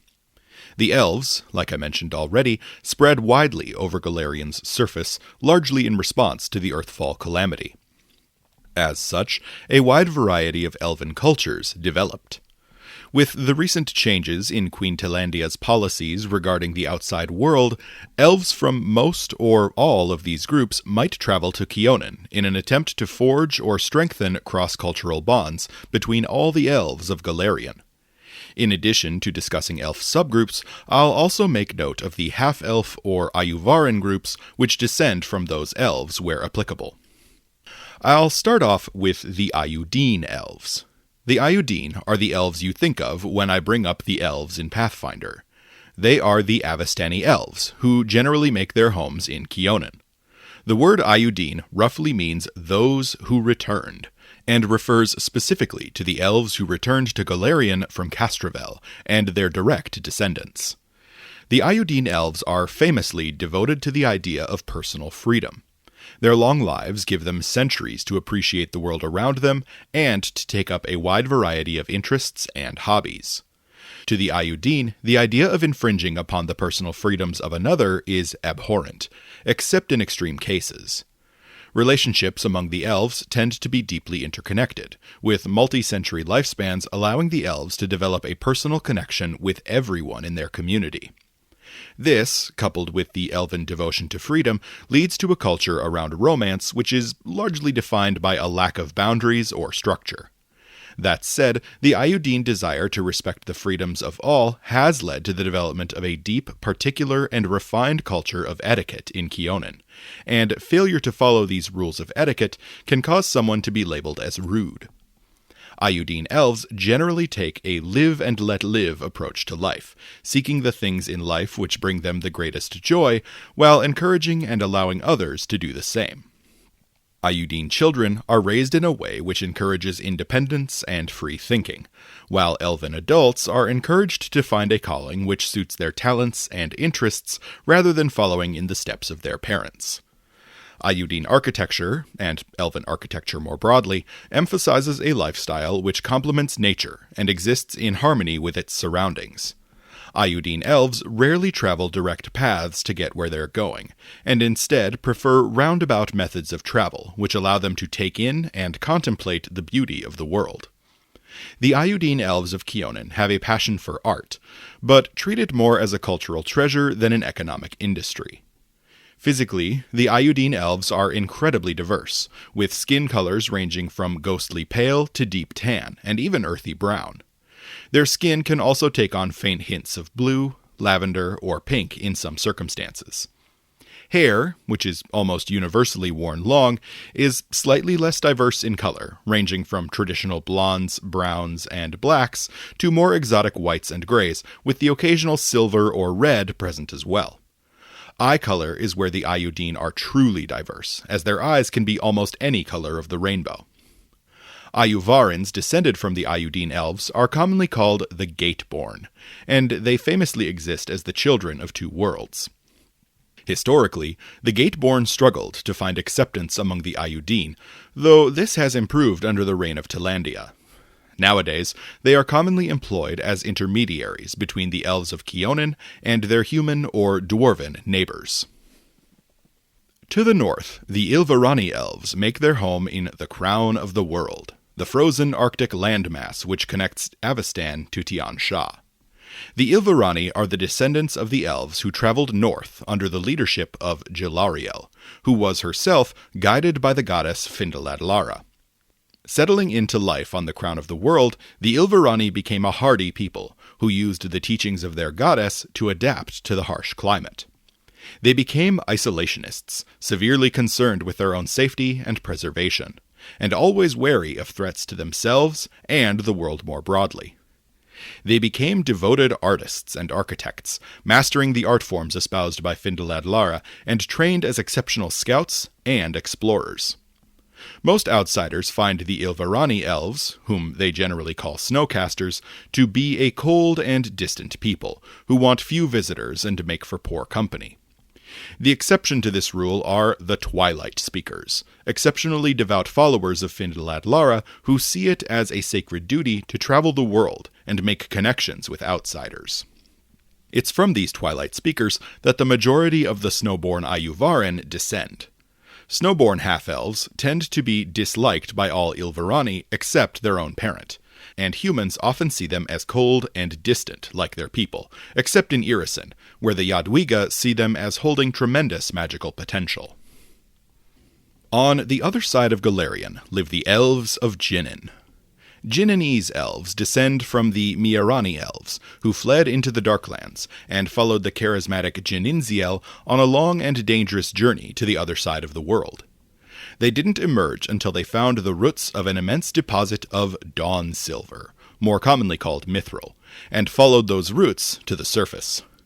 The land they found was blighted by the effects of Earthfall, and these elves took it upon themselves to restore the nature around them to its former beauty. In honor of their leader, they called this new land Jinin. Jininese elves have developed a truly unique culture, which incorporates elements of pre-Earthfall elvish culture with borrowed elements from the neighboring nations in Tian Sha. Above all else, the Jininese elves value the peace, serenity, and music of the natural world, and work to preserve and experience them every day. Art is considered a pillar of a balanced life, and even the most accomplished warrior is expected to practice art forms like poetry, calligraphy, or flower arranging. Flowers are especially important to the Elves of Jinnin, and are incorporated into everything from clothing, to art displays, to food. Similarly, dawn silver is tremendously important, and the master blacksmiths of Jinnin are renowned for the mithril swords with which they outfit their warriors. Jinnin is also notable for the odd mix of religions which are present within its borders. A number of pre-Earthfall Avastani faiths are present there, which exist nowhere else in Tian Sha. At the same time, the elves have adopted some of the local Tian gods worshipped by their neighbors. The Jinnin pantheon includes Serenre, Shelin, Desna, Gozra, and Alceta, in addition to Daikitsu, Lady Jingchi, Kofusachi, Chijon, and Shizuru. As a side note, I find it fascinating that both Serenre and Shizuru are worshipped in Jinnin, as they are both sword-wielding female sun goddesses. Give me more detail, Paizo. That sounds interesting.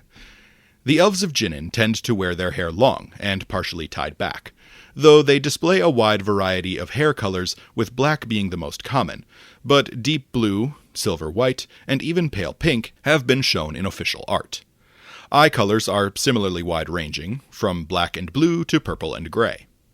Interestingly, the Elves of Jinnin appear, based on the available art, to display the epicanthic eyelid fold which is commonly seen in East Asian ethnic groups here on Earth, mirroring the appearance of their neighboring Tian humans. Among the Jinninese elves, Ayuvaran are technically seen as equals. That said, the elves claim that the Ayuvaran are incapable of fully experiencing the beauty and music of the natural world. This treatment has caused most Ayuvaran in Jinnin to gravitate toward the nation's borders. The next three ethnic groups are the Alije, the Kalije, and the Ekuje, all three of which descend from the broader Mualije ethnic group. The Mualije elves were once a unified ethnic group which contained all the elves who migrated from Avastan to the Mwangi Expanse in Garund. For reasons which remain largely unknown to outsiders, the Mualije eventually divided into three subgroups, which are today distinct ethnicities and cultures. Notably, half-elves from all three ethnic groups are sometimes referred to as Mistborn Ayuvaran in some sources, especially by outsiders. The first of these subgroups is the Alije. The Alije split from the Mualije when they elected to investigate and purify the White City of Nagisa, an ancient ruin within the Mwangi Expanse which was infested with demonic influence. Seeing this city as the prophesied corruption which they were meant to oppose, the Alije settled in the White City, and set to work purifying the many demon-infested pyramids within. This work was extremely dangerous, and promised to take millennia, causing the Alije elves to transition from a culture based on oral history to one which embraced and eventually obsessed over the written word. In addition to written records, the Alije elves also developed the practice of carving genealogy masks, wooden masks enchanted to recite the personal and familial history of the elf who carved them. The Alije elves see the purification of Nagisa as the goal of their whole society, and have embraced a deeply pragmatic worldview in pursuit of that. They have a flexible relationship with tradition, allowing them to quickly adopt new practices if they seem beneficial, and discard practices which impede their success. In extreme cases, Alije elves have even made pacts with fiends in the name of acquiring secret knowledge or achieving the power necessary to protect their city.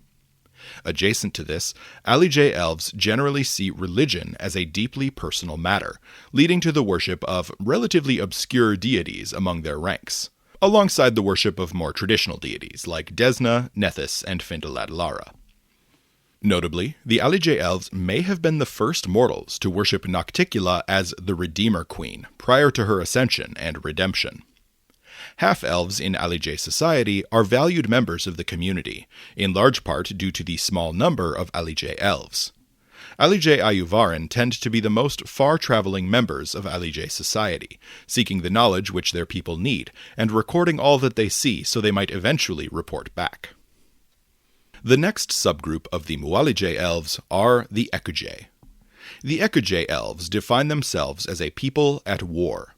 They split from the broader Mualije group when they dedicated themselves to facing a threat called the Great Darkness, sometime after Earthfall. What few outsiders know is that this darkness was none other than the evil dragon god Dahak, who manifested a physical form in the material plane.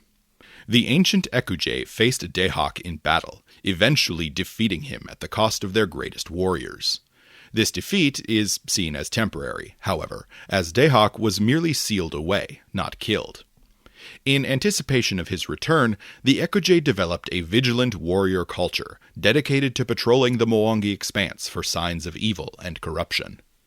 The Ekuj are a suspicious people, and treat outsiders with caution until they prove themselves harmless or good-natured, at which point the Ekuj become highly welcoming.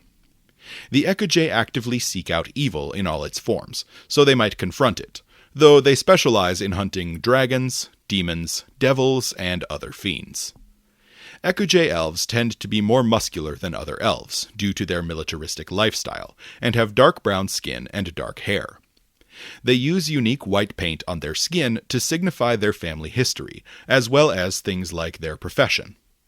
Ekuj elves see gold as an inherently corrupt metal, and believe that the gold which is prevalent in their lands is the solidified blood of Dahak, which was spilled during the battle millennia ago. For that reason, only the Keledi, the elves sworn to sacrifice themselves should he ever rise again, are allowed to wear gold. The Ekuj see Yulral as their patron goddess, and only ever wear uncut gemstones in accordance with her teachings. They also worship the other elven deities, but interpret them in unique ways. Ketefis, for instance, is a warrior god rather than a hunter, while Desna is a storytelling moth, and Calistria is a mischievous wasp. Among the Ekuj, half-elves are respected and valued for their ability to learn and adapt quickly. They are generally employed as translators or diplomats, and often take up the official position of linguist, which is a title given to valued advisors. The final of the three subgroups of the Mualije elves are the Kalije. The Kalije developed their cultural identity last, and only arose after the Ekuj and Alije were established. The Kalije elves oppose corruption in all things, but focus particularly on the potential for corruption within themselves. The Kalije see their long lifespans as something which invites isolation from the wider world, leading to the inability to recognize and contextualize evil. To combat this, the Kalije settled near Usaro, the realm of the demon Angazan and his fierce Charauka, so they might look upon these villains and be reminded of the evil to which they were susceptible. This fear of corruption led to the Kalije developing a culture based on strict discipline and self-control, with physical training, education, and meditation making up the bulk of everyday life. They embrace a nearly monastic lifestyle, eschewing material wealth so as not to grow greedy or envious. This lack of material possessions is also due to their conflict with the Charauka, which has forced them to live a semi-nomadic lifestyle to avoid being destroyed. The Kalije elves have the darkest skin tones of the elves in the Expanse, and also have the densest and curliest hair. They wear their hair long and woven into elaborate braids and dreads. These hairstyles are far more than decorative, however, as most Kalije also weave their relatively few possessions into their braids for safekeeping. The Kalije elves do not worship gods, seeing them as just as fallible and prone to weakness as mortals. Instead, they practice a philosophy of self-perfection and self-discovery, and are careful to never elevate mortals to the point that they become objects of veneration. Half-elves among the Kalije are valued members of society. They are commonly seen as anchors to a world which changes so fast that it threatens to leave the Kalije behind. North of the Mwangi Expanse lie the deserts of the Golden Road region, spread across Rahadum, Thuvia, Osirian, and Katapesh. Within these deserts exist the Voronoi, the desert elves, who make their lives in small oases hidden in the desert sands. The Voronoi are a friendly and outgoing people, and readily welcome visitors and travelers of all sorts, so long as they mean no harm. Desert life is hard, and the Voronoi recognize that friends and allies make it much easier. They function largely independently of the governments of the lands in which they live, and their strong sense of independence and reputation for powerful spellcraft has ensured that this has remained the case for millennia. The Voronoi see Desna as their patron goddess, and love to wander. They commonly travel between oases, or even to visit their distant cousins in the Mwangi Expanse. While they follow Desna, the Voronoi also largely believe in a philosophy called the Brightness, which teaches a reincarnation cycle, during which the soul seeks a moment of supreme enlightenment. The Voronoi are also notable for their perspective on gender. To the Voronoi, gender is not an inherent characteristic, but rather an expression which they can change as their heart desires. The term Kalashe is used by the Voronoi elves to describe those who live outside the strict gender binary. To my knowledge, no term exists for half-elves descended from the Voronoi elves. The Elves of the Mordant Spire are often called Spire-sworn elves, and they are among the most secretive and mysterious elves on Golarion.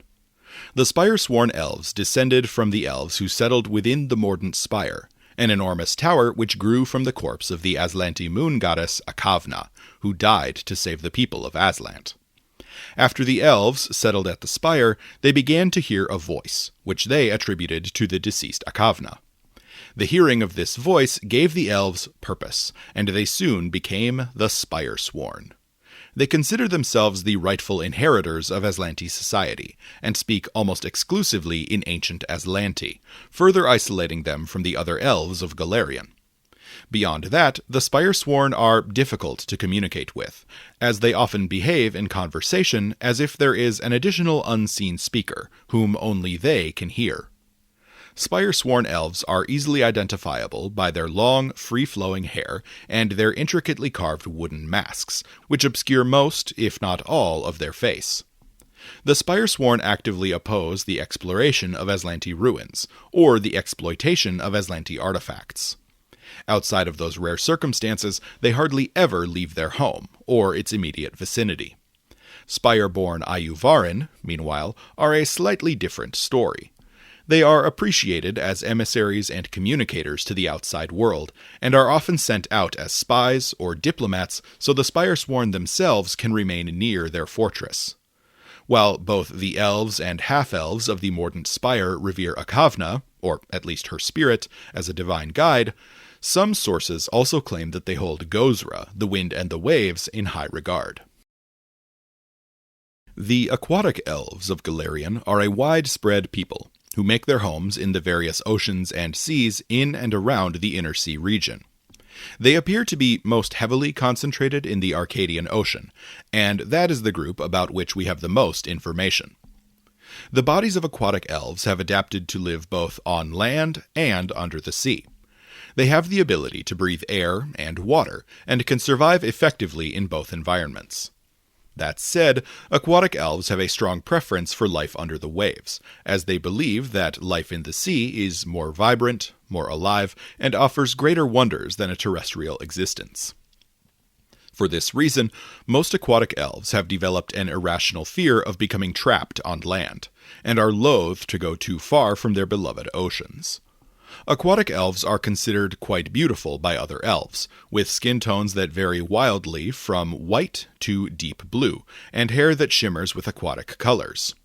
As a further sign of their adaptations, aquatic elves' skin can actually change its tone slowly over time, allowing an elf to eventually blend in if it moves to deeper or shallower water. These changes, however, take place over several years. Aquatic elves are generally seen as distant and uncaring by most members of other ancestries. They come across as uninterested in conversation, or perhaps lost in thought. This is, in large part, due to their tendency to contemplate the mysteries of the world and the wonders they might find, an obsession which occupies most of their thoughts. Shoreborn is the term used to describe Ayuvaran descendants from aquatic elves, and they live a strained existence. While the aquatic elves can breathe water, the shoreborn rarely can, and are forced to live terrestrial lives. This puts distance between them and their elven kin. That said, they maintain an affection for swimming, diving, and sailing, and many aquatic elf communities are built with a mixed aquatic terrestrial layout, specifically to accommodate the shoreborne as well as terrestrial visitors. The last major ethnic group I wish to discuss are the elusive Aindalar elves. Sometimes called cavern elves by surface dwellers, the Aindalar are the elves who sought shelter from Earthfall in the Darklands, but didn't follow Jininziel and her group to Tian Sha. Instead, the Aindalar settled in Narvoth and Sekamina, the two highest levels of the Darklands. Aindalar settlements tend to be small, isolated, and self-sufficient. They rely on magic to produce the majority of the food they need to survive, and their waste is an important part of the ecosystem of the Darklands. They also rely on magic for illumination when necessary, though they seem to have the ability to see in the dark. I say seem because vanishingly little has been published on the Aindalar elves. The reason for this is simple. Until the OGL crisis, they didn't exist in the lore. The Aindalar are new, added to the Darklands lore when Paizo had to abandon the Drow to fully cut ties with the Legacy 3.5 material. Because of this, and because we haven't gotten a proper Darklands lore book yet, there are less than 150 words in all of 2E describing the Aindalar, or their culture, so I don't have a lot to go on here. I know that they can cast some form of darkness spells as an innate spell, meaning they likely have access to dark vision. I also know that they use bioluminescence for light when they need it, but that could be produced by their own bodies, or the bodies of plants and animals which they raise. It's unclear. I also know that their settlements are generally considered safe for explorers to visit, meaning they are likely friendly, or at least amenable to trade. Finally, Aindalar architecture is similar to that seen in the great abandoned Darklands metropolis of Zirnakainen. This is a reference to the Drow, who once inhabited vast cities in the Darklands. Unsurprisingly, no information yet exists on Aindalar-descended Ayuvarin. Finally, I want to make a brief detour and discuss the Forlorn. Forlorn elves are not an ethnic group, as any elf can become a Forlorn elf. That said, the Forlorn seem to have arisen primarily from among the Avistani elves, and the precursors to the Ayudin specifically. Forlorn is a term used to describe elves who were raised among humans, or other short-lived ancestries. They generally witnessed their loved ones and friends aging and dying in their youth, often losing entire generations of loved ones before they reached adulthood. This traumatic experience in their youth typically leaves these elves emotionally stunted. They become weighed down with grief and guilt over their survival in the face of such death and loss, eventually shutting off feelings of joy almost entirely. The first Forlorn elves were the descendants of the few elves who remained behind in Kyonin after Earthfall. As these remainers died off, their children became orphaned, with no adult elves to care for them.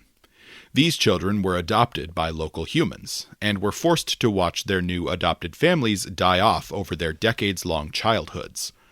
They became the first Forlorn. When the Ayudin returned to Avestan, they came into contact with the Forlorn for the first time. Other elves tend to treat the Forlorn with pity and sympathy, though they generally fail to treat them as equals, or give them the emotional support they need. Forlorn elves are often ostracized, even unintentionally, by other elves. They generally lead lives of social isolation, itinerant wandering, or adventuring. Forlorn elves are more likely to gravitate toward non-elven deities, and especially Pharasma. Notes for character creation.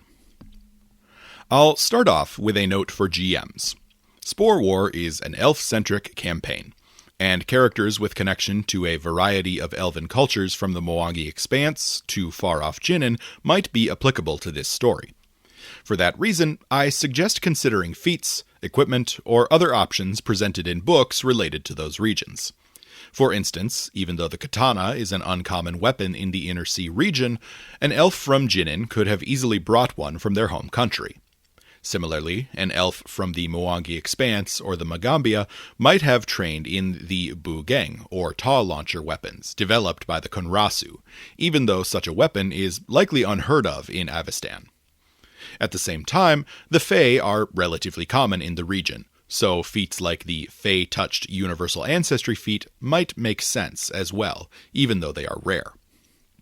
If your players are interested in free archetype for this campaign, I don't see that as being too much of a problem for this AP.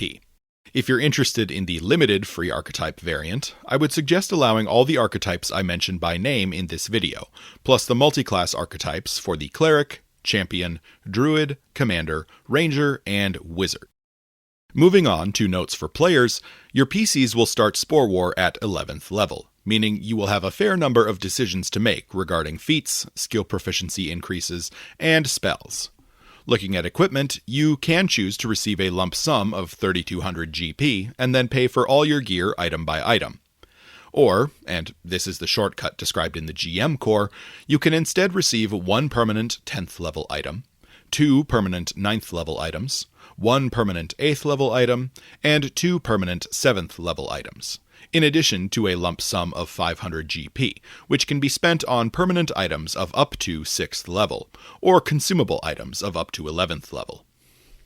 Looking at the ancestries which players might consider for their characters, I want to first state outright that this is the elf adventure path. Elves and Ayuvaran are the best ancestry and heritage options for this AP by far. That's not to say that you can't play a non-elf, but this story is largely told from the perspective of the elves, giving these characters a natural connection. If you are worried about an all-elf party not feeling diverse enough, I invite you to rewatch the previous Elves of Golarion subsection of this video. At the same time, if you are planning to play an elf, I advise against using the elves' usual ancestry boosts. A boost to int, a boost to dex, and a penalty to con. That con penalty will hurt a lot in this campaign, due to the prevalence of fortitude saves. Instead, I suggest using the 2 free boosts option, which all ancestries can access. Also, please note that Spore War presents several new and powerful ancestry feats available to Elves and Ayuvaran that are definitely worth considering. If you aren't planning to play an elf, there are additional thematic ancestries to choose from. Plenty of Fae exist in and around Kyonin, and might be impacted by the Spore War. Gnomes, especially from the town of Omesta, or sprites, could both be excellent options for that reason. Leshies could be particularly interesting mechanically, given that they possess either the plant or fungus traits. If you want to get a little outside the box, you might consider an awakened animal, to play a giant owl from the House of Sky in the peaks south of Kyonin. If you're interested in playing a human, I might suggest playing a character from one of the nations in the proposed Encarthan alliance, Druma, Ustalav, Multhun, or Nirmathas. I wouldn't suggest playing a human from Razmir, unless you get your GM's approval, since that might necessitate some changes to Book 1. Finally, a dwarf from the Five Kings Mountains could work well, especially if you play into the fish out of water trope. Beyond these ancestries, a number of heritages, or other ancestry feat lines, might make your character feel thematically connected to the plot. The Ardande heritage could connect any character to the natural world, giving them a motivation to oppose Treerazer. The influence of demons in the Tanglebriar and Kyonin might lead to the emergence of demonic Nephilim in the region. These characters might feel compelled to use their ancestral powers to fight their demonic progenitors. Contrastingly, Nephilim descended from angels or Azadas, the typical servitors of the elven deities, might feel a responsibility to follow in their celestial ancestors' footsteps in the battle of good versus evil. Finally, the Fey-touched line of ancestry feats, available to all ancestries, might be a good way to connect characters to the Fey, the other group of peoples who will be severely impacted by the Spore War. Before I move on to discussing classes which players might consider, I want to take a moment to talk about traditional elven combat styles which PCs might want to build around in this campaign. Elves, and particularly Ayudine elves, have a cultural connection to several weapons. In melee, the elves tend to favor the rapier or the elven curve blade, or the elven branched spear when engaging at reach. At range, meanwhile, Ayudine elves tend to, unsurprisingly, focus on bows, both long and short bows of both the standard and composite varieties. For characters focused on weapons, building around weapons of these types might feel particularly thematic. For characters focused on armor, the Elven Chain, a variant on the chain shirt, is a good and flavorful mechanical option. Without getting too deep into spoilers, many of the named magic weapons to which the PCs will gain access will naturally be weapons of these types, and so won't need to be modified by the GM to fit your character concept. Beyond using these weapons, elves have a tendency to merge spellcraft and weaponscraft. The elven mastery of arcane magic is well known for a reason, and character concepts like mage knights or spellblades would fit nicely among the elves. I can't think of a better representation of this than the Eldritch Archer archetype, an archetype which is perfectly suited to the Spore War adventure path. Another option to consider is the Magus, the iconic martial mage. Of the Magus hybrid studies, the Laughing Shadow will have a thematic connection to teleportation, which is an iconic type of elven magic. The Twisting Tree, meanwhile, plays upon the images of classic wizardry, and the Starlit Span is a great alternative to the Eldritch Archer. Another idea might be the Spell Shot class archetype for the Gunslinger. And if you, like me, don't like the idea of guns in this AP, then just remember that gunslingers are great at using crossbows as well. On the divine side of the magical equation, the Vindicator Ranger is well suited to switch hitting between magical and weapon attacks, and has some built-in theming depending on your choice of deity. Similarly, the Battle Harbinger Cleric is a powerful option, and uses magic to augment martial skill in an exciting way. Moving on to the martial classes, the Ranger is the most thematic fit for Spore War, and all 4 Ranger edges could work equally well. The Champion brings some much-needed durability to any party, and its sanctification will cut through demons with ease. The same could be said of the Exemplar, albeit with greater emphasis on damage over survivability. As usual for a combat-focused AP, the Fighter is a great option, and the same could be said of the Gunslinger, though again you might want to focus on crossbows over firearms. Swashbucklers could be a lot of fun here, especially since many elven weapons are well suited to their combat styles. Finally, I think both the Commander and the Guardian will fit the theme of warfare in this AP, with the Commander definitely having the edge here. Looking at the archetypes which support a frontliner or DPS playstyle, I want to first draw attention to the Archer, which can go a long way toward adding some elven flavor to their build. The Marshal, meanwhile, can make any character into a support powerhouse, assuming they have the charisma to back it up. Finally, the Beastmaster can give a character a connection to the natural world in the form of an animal companion. Moving on to the skill-focused marshals, the Rogue is definitely the standout option.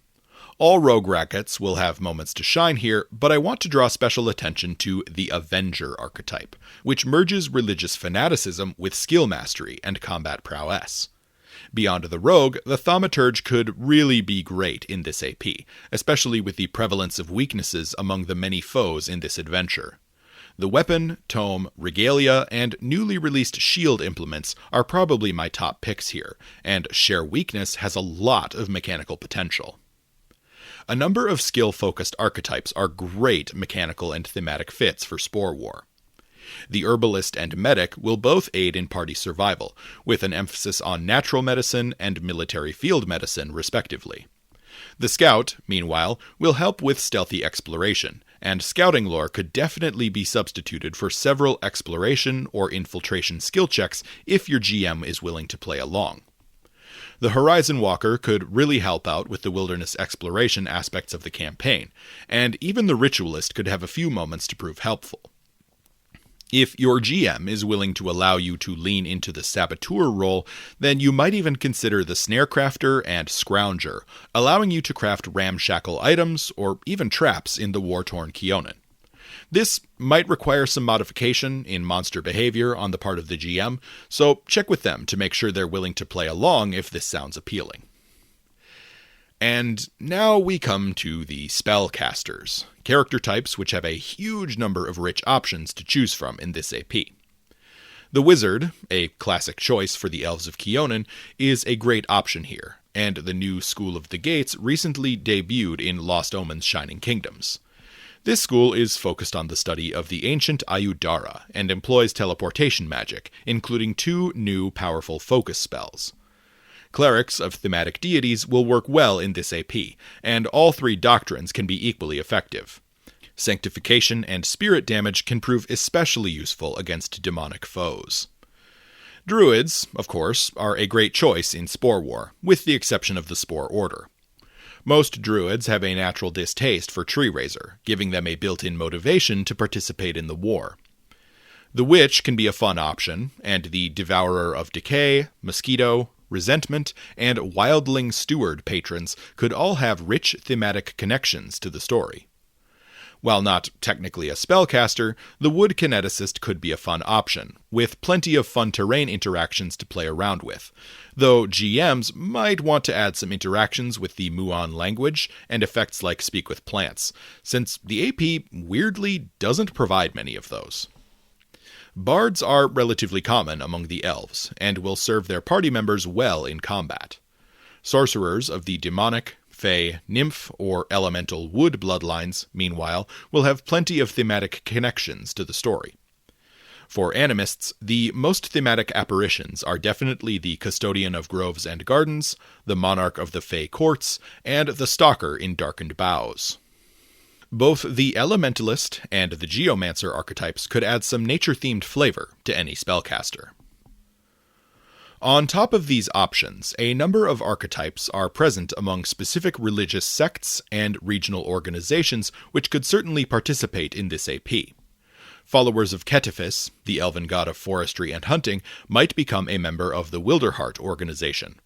This faction, led by the intimidating werewolf Kulradori Diadaithi, embraces life to the fullest and fiercely opposes the forces of Treerazer.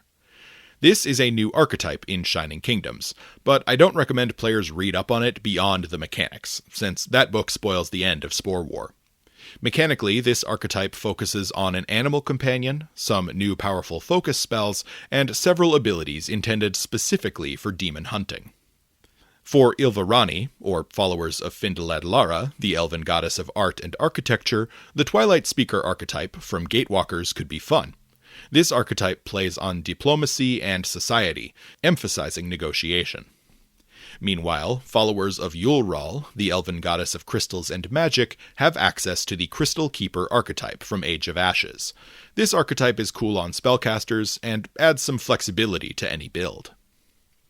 Elves from the Mwangi Expanse, who might be present due to the increasing ties between Ayudine and various Mwangish elves, might have access to 3 great archetypes. The Magambian Attendant offers a cool mask familiar. The Halcyon Speaker, meanwhile, is an evolution of the Attendant, and offers a few new rider effects to spellcasting, and even adds some new spells to your character's spell list. The Folklorist, meanwhile, is like a hyper-thematic bard, with some new fun support abilities. Finally, I do want to mention the pre-remaster Drow Shootist archetype. The Drow no longer exist in the Pathfinder canon, and this archetype is a little untethered as a result. Because we know almost nothing about the Ayendalar, however, I think this could be pretty easily ported over to the Ayendalar without too many issues. If this sounds like a fun idea, talk to your GM. Some people take the Drow in Pathfinder pretty seriously, so just make sure everyone is on board. Players have a wide variety of thematic faiths to choose from in the Spore War adventure path. I already briefly covered the deities commonly worshipped by the Ayudine Elves of Avestan, all of which are great choices to consider. Of these deities, Ketifis is almost certainly the best possible choice here, as his personal hatred of Treerazer is a great call to action for followers. Callistria is the next best choice for the PCs to consider, and her faith will prove especially important and impactful in Book 2. Beyond that, she is often seen as the divine representative of the elves in the Core 20. Fyndalad Lara often encourages her followers, especially the Ilvarani, to prepare for disasters and calamities, meaning they might be well positioned to respond to the outbreak of war. Alceta, meanwhile, has a close association with the Ayudara, which Treerazer will destroy with his corruption of the Sovirian Stone.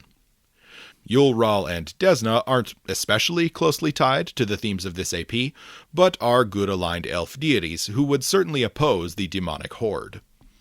These deities are all members of the Soverian Conclave pantheon, which would be a great option for a more polytheistic or pantheistic character.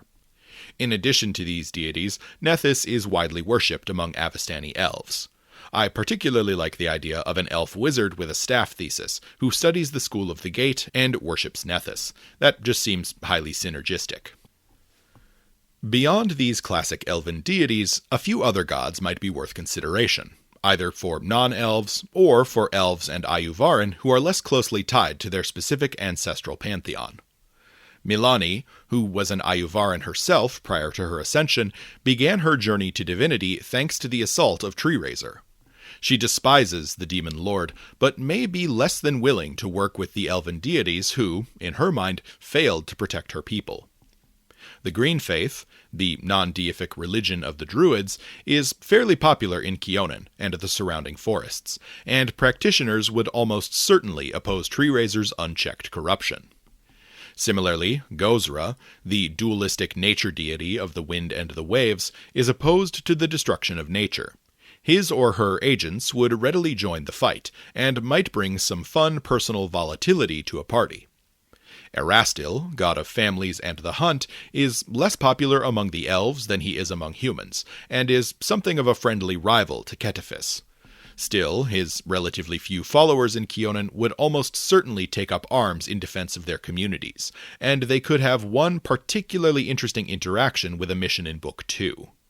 Finally, an outside-the-box pick might be Mother Vulture, the psychopomp usher of decay and new life.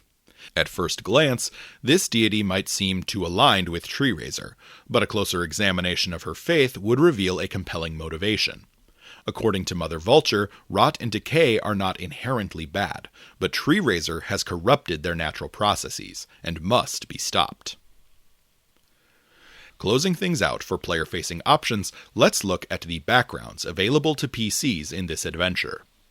Like all Paizo APs, Spore War presents unique backgrounds for PCs to choose from for their characters.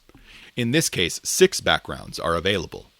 Notably, the Spore War backgrounds are exceptionally powerful compared to most backgrounds, likely due to the high-level and combat-heavy nature of this campaign.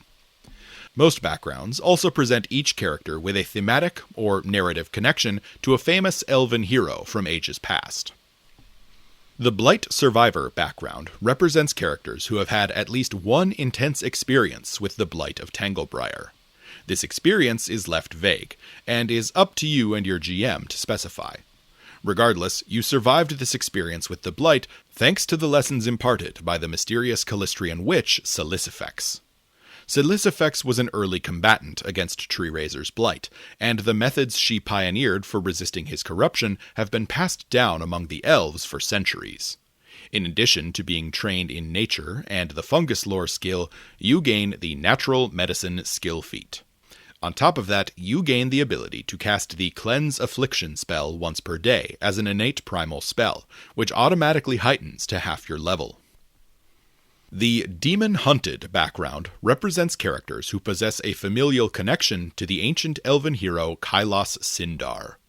Sindar is most famous for his defeat of the demonic serpent Slithermaw, a feat which cost him his life. The fame of Sindar has passed through his family line to you, whether you want such an inheritance or not. The demons of Tanglebriar have noted your lineage, and have harassed you throughout your life as a result. You might have been personally attacked in your past, or may have lost loved ones to demonic interventions. Either way, you've had to live a life focused on battle, and have hardened your heart and mind. In addition to being trained in both intimidation and warfare lore, you gain the Intimidating Glare skill feat, a cornerstone for most intimidation builds.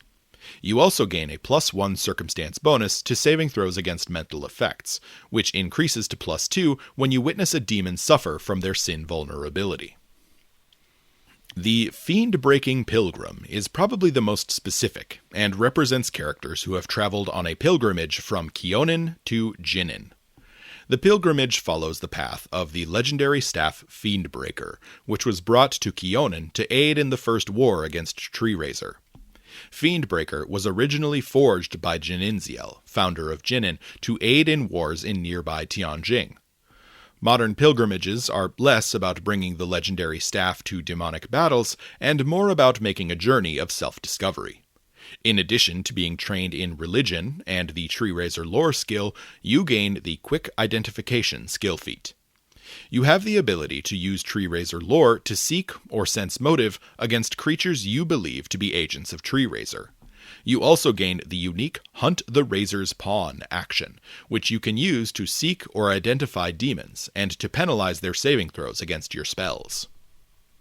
The Portal Scholar background represents characters with an intense academic interest in the Ayudara network.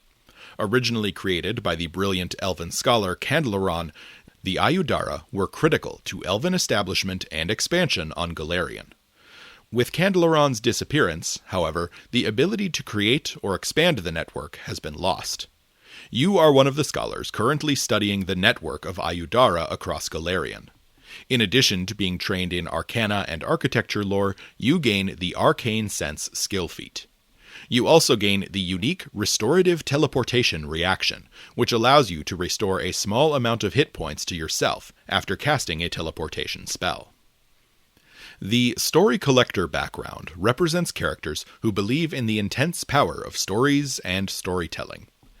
Your particular fascination with stories stems from the tale of Ayalirin, the Ekuje elf who worked to restore his people's culture after the devastation caused by the dark god Dahak. Ayalirin was a skilled occultist who developed a powerful ritual called the Anima Invocation, but his love of storytelling is what inspired you. In addition to being trained in occultism and demon lore, you gain the Trick Magic Item skill feat. You also gain the Opportunistic Accusation reaction, which allows you to make a cutting remark against a demon in their moments of weakness to cause them additional mental damage. Finally, the Student of Archery background represents characters who have leaned into the stereotypical elven focus on archery and ranged weapon mastery. In addition to being a skilled ranged combatant yourself, you have traveled the world and passed your techniques and lessons along to others. These travels have forced you to become a careful explorer, avoiding danger where necessary. In addition to practical experiences, you pass along the histories of elven archers from years past. One story which you commonly pass along is the tale of Golarion, the leader of the elves who made their way north to the crown of the world to avoid the dangers of Earthfall. In addition to being trained in stealth and warfare lore, you gain the Terrain Stalker skill feat. You also choose one specific type of ranged weapon. This doesn't have to be a bow, it could be a crossbow or a firearm as well. If this chosen weapon is a martial weapon, you treat it as a simple weapon. If it's an advanced weapon, you treat it as a martial weapon. You also gain the weapon's critical specialization effect, and ignore the penalties for making attacks in your second range increment with that weapon. Notably, this background doesn't grant you access to that weapon, so you might be precluded from choosing weapons specific to certain regions or organizations. My Party. In a continuation of what I did with my last player's guide, I want to close out this discussion on character creation with a sample party of 5 characters which I would produce for this AP. These characters will lean into my own personal tastes and my strong desire for thematic connection to the AP material and interpersonal interaction. This is as much a mental exercise for me as it is a tool for inspiration for you, the audience. Just like last time, let me know what you think of this as an idea. This party consists of 5 characters, 2 elves from Kyonin, a half-elf from the Crown of the World, a half-elf from the Magambia, and an elf from the broader Mwangi Expanse. First up, Balthiel Varath is a male Ayudine forlorn elf who is a longtime resident of Kyonin. He's a warrior mage whose forlorn nature led to his embrace of a militaristic worldview. To minimize the loss he would experience, he became a skilled warrior with a talent for tactical thinking. Balthiel is a Twisting Tree Magus, who wields his staff and spells in conjunction to take the fight to the demons of Tanglebriar. Despite the fact that Kyonin has no standing army, he believes that it is every elf's responsibility to remain prepared to defend their homeland. Though not especially religious, he most often offers prayers to gods of war or battle. Though he was raised by humans, he has actively tried to connect with Elvish culture and history by memorizing ancient stories and legends. Accordingly, he has the story collector background. In a free archetype game, he takes feats from the commander archetype, using his knowledge of ancient battles to inform his commands to his allies. Next, Saveria Althani is an Iudine elf native to Kyonin. As a young adult, Saveria ventured out into the world of the humans, and fell quickly for a Varisian traveler. As her elders warned her, she soon had her heart broken. Well versed in the teachings of the Elven pantheon, however, she fell back upon the ways of Calistria to get her revenge. She returned to Kyonin not long after, devoting herself to the three aspects of the Severed Sting. Saveria is a thief rogue, and puts a lot of focus on her charisma-based skills. The Calistrian priests taught her the ways of seduction and manipulation, and, after discovering that one of her ancestors was none other than Kailos Sindar, taught her the ways of the elven curve blade.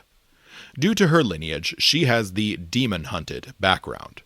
With her training as a devout Calistrian, she's also familiar with the legend of Silicifex. In a free archetype game, she would likely augment her support capabilities with feats from the martial archetype, but might also become a scout to be more helpful during exploration. The healer in my party is Ilana, daughter of Aquentus, a snowborn Ayuvaran. Born to a Twilight Speaker from the Ilvarani Elves of the Crown of the World, Ilana was raised as a traveler alongside her father. Though he was a devout Findaladlaran, the Guiding Hand would not accept an Ayuvaran into her faith. Ilana instead found herself drawn to the whole Sovirian conclave, and none more so than Yulral, whose acceptance made her feel welcome, even among the elves who so often shunned her. Throughout her travels, she eventually became a devout follower of Yulral and the Sovirian conclave, even as she followed her father onto the fiend-breaking pilgrimage to Tian Sha and back. Ilana is a cloistered cleric of the conclave, with Yulral as her patron deity. She has the fiend-breaking pilgrim background. In a free archetype game, she would take feats from the Herbalist archetype, and possibly from the Twilight Speaker or Crystal Keeper archetypes. The arcane specialist in the party is Enzu, a male Alije Ayuvaran with Zenge human heritage.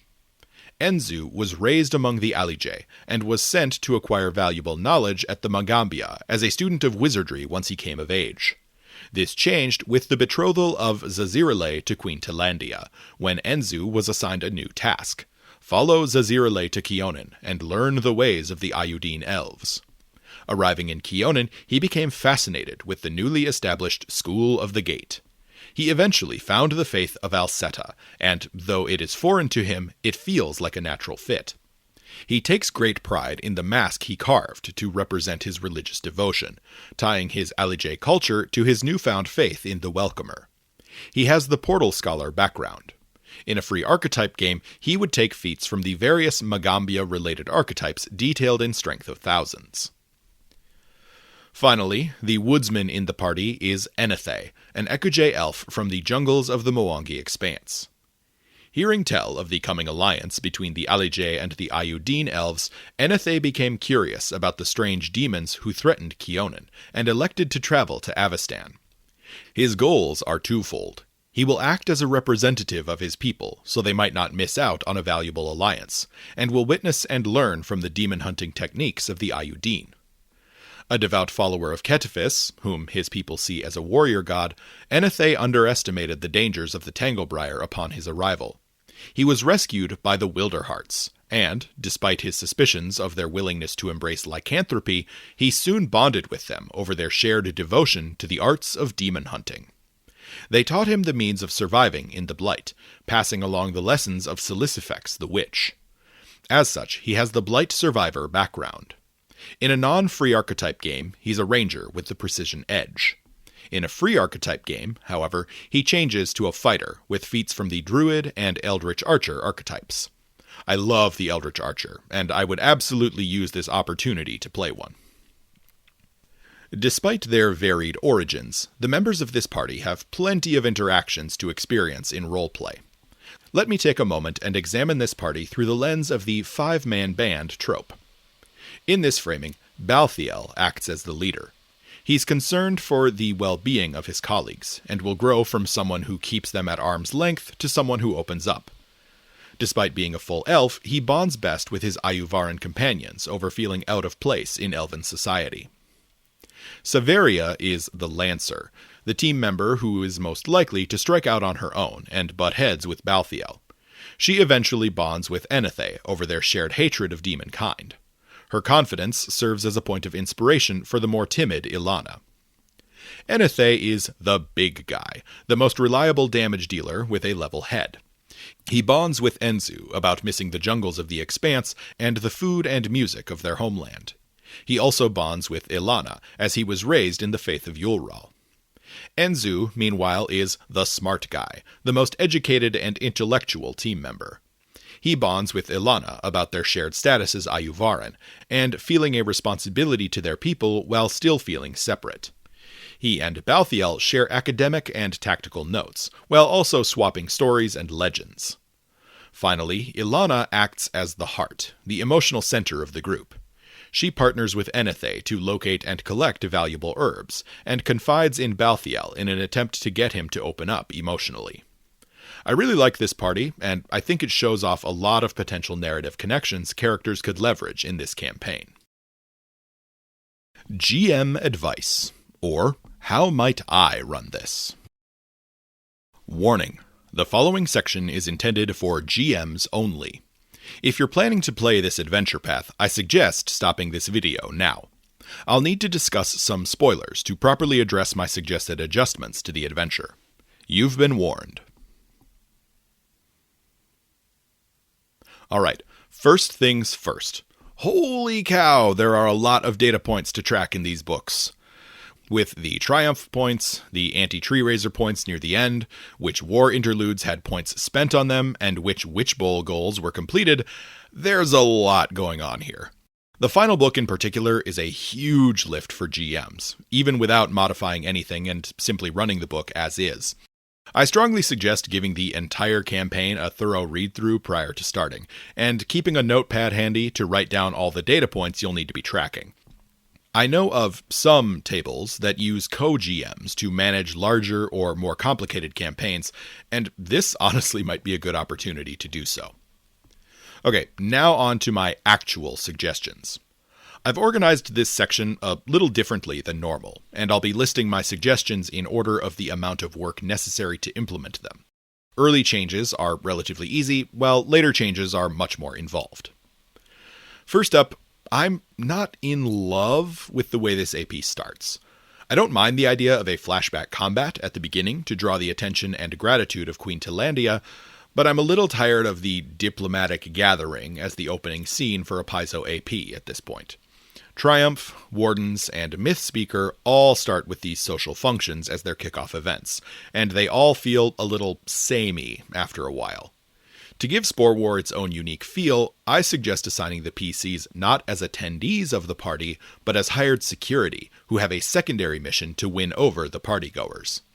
Queen Tilandia could hire the PCs as trusted agents, assigned to pose as security guards while subtly interacting with the guests and diplomats to influence them. This doesn't need to change much in terms of mechanics. The PCs can still participate in the social challenges as written.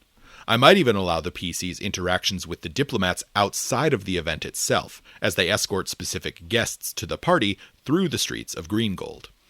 Making the PCs security guards with an ulterior mission also sets them up in a more militant role for when the investigation takes place in Razmiran, and connects them thematically to the role they will ultimately take up as Tilandia's strike force later on in the war.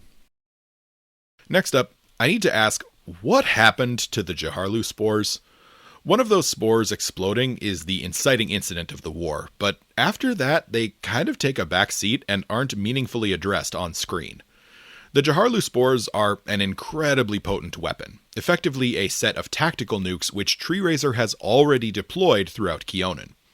I would feature them in at least 1 or 2 missions in Book 2, and make it a major focus of the early war to neutralize them.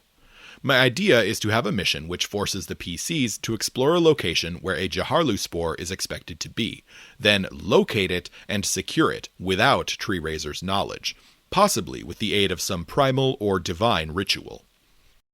This could then give the elves the chance to develop a countermeasure against the spores, one which the PCs would then be responsible for testing or deploying on a follow-up mission. I like this because it plays on the rule of threes.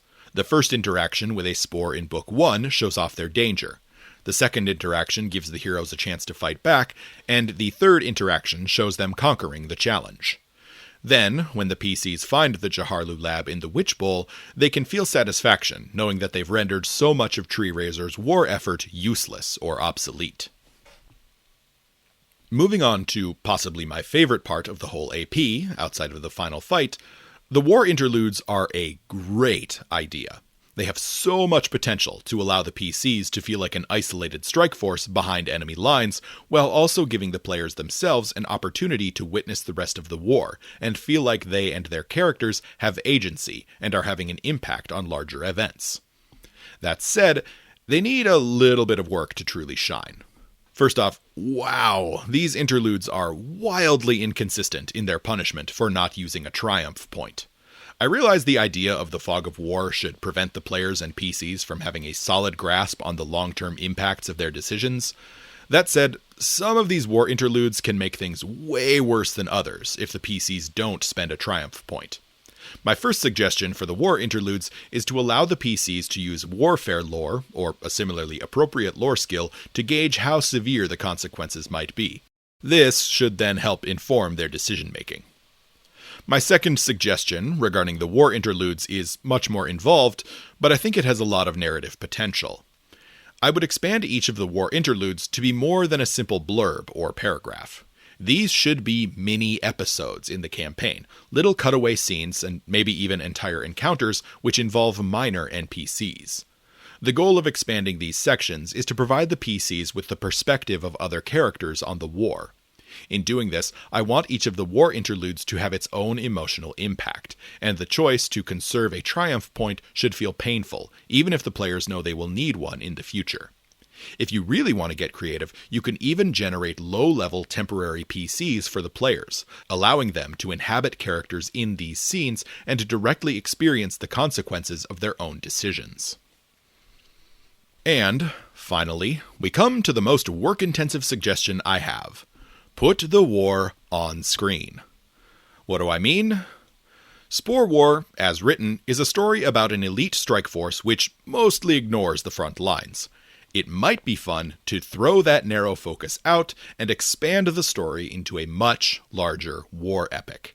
Now, I should clarify that I wouldn't do this for every party of players. Some groups, like my main gaming group, will probably enjoy a tighter narrative. Some, however, might be disappointed by the lack of frontline combat in this AP, and this suggestion is directed at them. So, how would I go about this? Let me begin by saying that this is a tremendous undertaking. To implement a full-scale war, with large battles, sieges, and tactical and logistical elements, is essentially to create an entire homebrew campaign bolted on to the pre-written AP. You'll want to carefully read the mass combat rules in the new Battlecry sourcebook and brainstorm a whole series of new and interesting combat encounters for your players. These should include desperate defenses, counterattacks, controlled retreats, ambushes, and pitched battles. As for what this looks like for the players, I would strongly consider having the players each build a second PC. I don't like the idea of having the Strike Force characters also being frontline combatants, since that could feel a little too unfocused. Instead, the campaign could feature a Strike Force party and a frontline party, allowing the players to build characters suited for each storyline. Narratively, you could kick off the frontline story at the start of Book 2, with the PCs debuting their new characters in response to Treerazer's invasion. Then, the story could shift focus back and forth between the frontline party and the Strike Force party, as each group completes missions or major battles.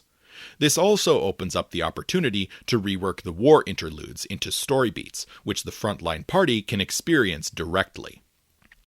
I especially like the idea of a frontline party in Book 3, when they could be fighting in a desperate last stand in Iadara, while the Strike Force is invading the Witch Bowl. This could add extra tension as the frontline party is slowly worn down and pushed back, while the strike force makes steady progress. In this scenario, the players get a first-hand experience of Iodara's desperate situation. Then, in the final confrontation with Treerazer, you could finally allow the two parties to interact and fight the Lord of the Blasted Tarn together. Again, this is a huge amount of work, and would effectively double the runtime of the Spore War adventure path. This is not a good idea for gaming groups who want to complete a story and move on quickly. This is intended only for groups who want to spend the time and thoroughly explore every aspect of the war with Treerazer. Well, if you still want to play Spore War, then this video should have provided you with enough information to get started. If you and your group decide that this AP is for you, then I strongly suggest that each player read the official player's guide from Paizo. The GM should read that as well, but should also look at the Lost Omens World Guide and the Shining Kingdoms sourcebooks to flesh out their understanding of Kyonin and the culture of the Ayudine elves. This is the third of Paizo's ancestry-themed APs I've covered, and I think this one is quite a bit stronger than Triumph of the Tusk. I quite like this AP. I've heard some criticism, which I totally understand, that the AP doesn't really live up to the Spore War name due to the lack of frontline combat and battlefield tactics. Personally, however, I don't feel misled by the title, since I enjoyed the tighter focus on behind the enemy lines combat and a team of elite warriors. I think this AP has good bones and would be fairly easy to modify to my group's particular tastes. Overall, I really enjoyed it. So, that wraps things up for this video. I'll be back in October for some Halloween-themed fun, but nothing quite as intense as I did last year. Thanks for watching, and I'll see you next time.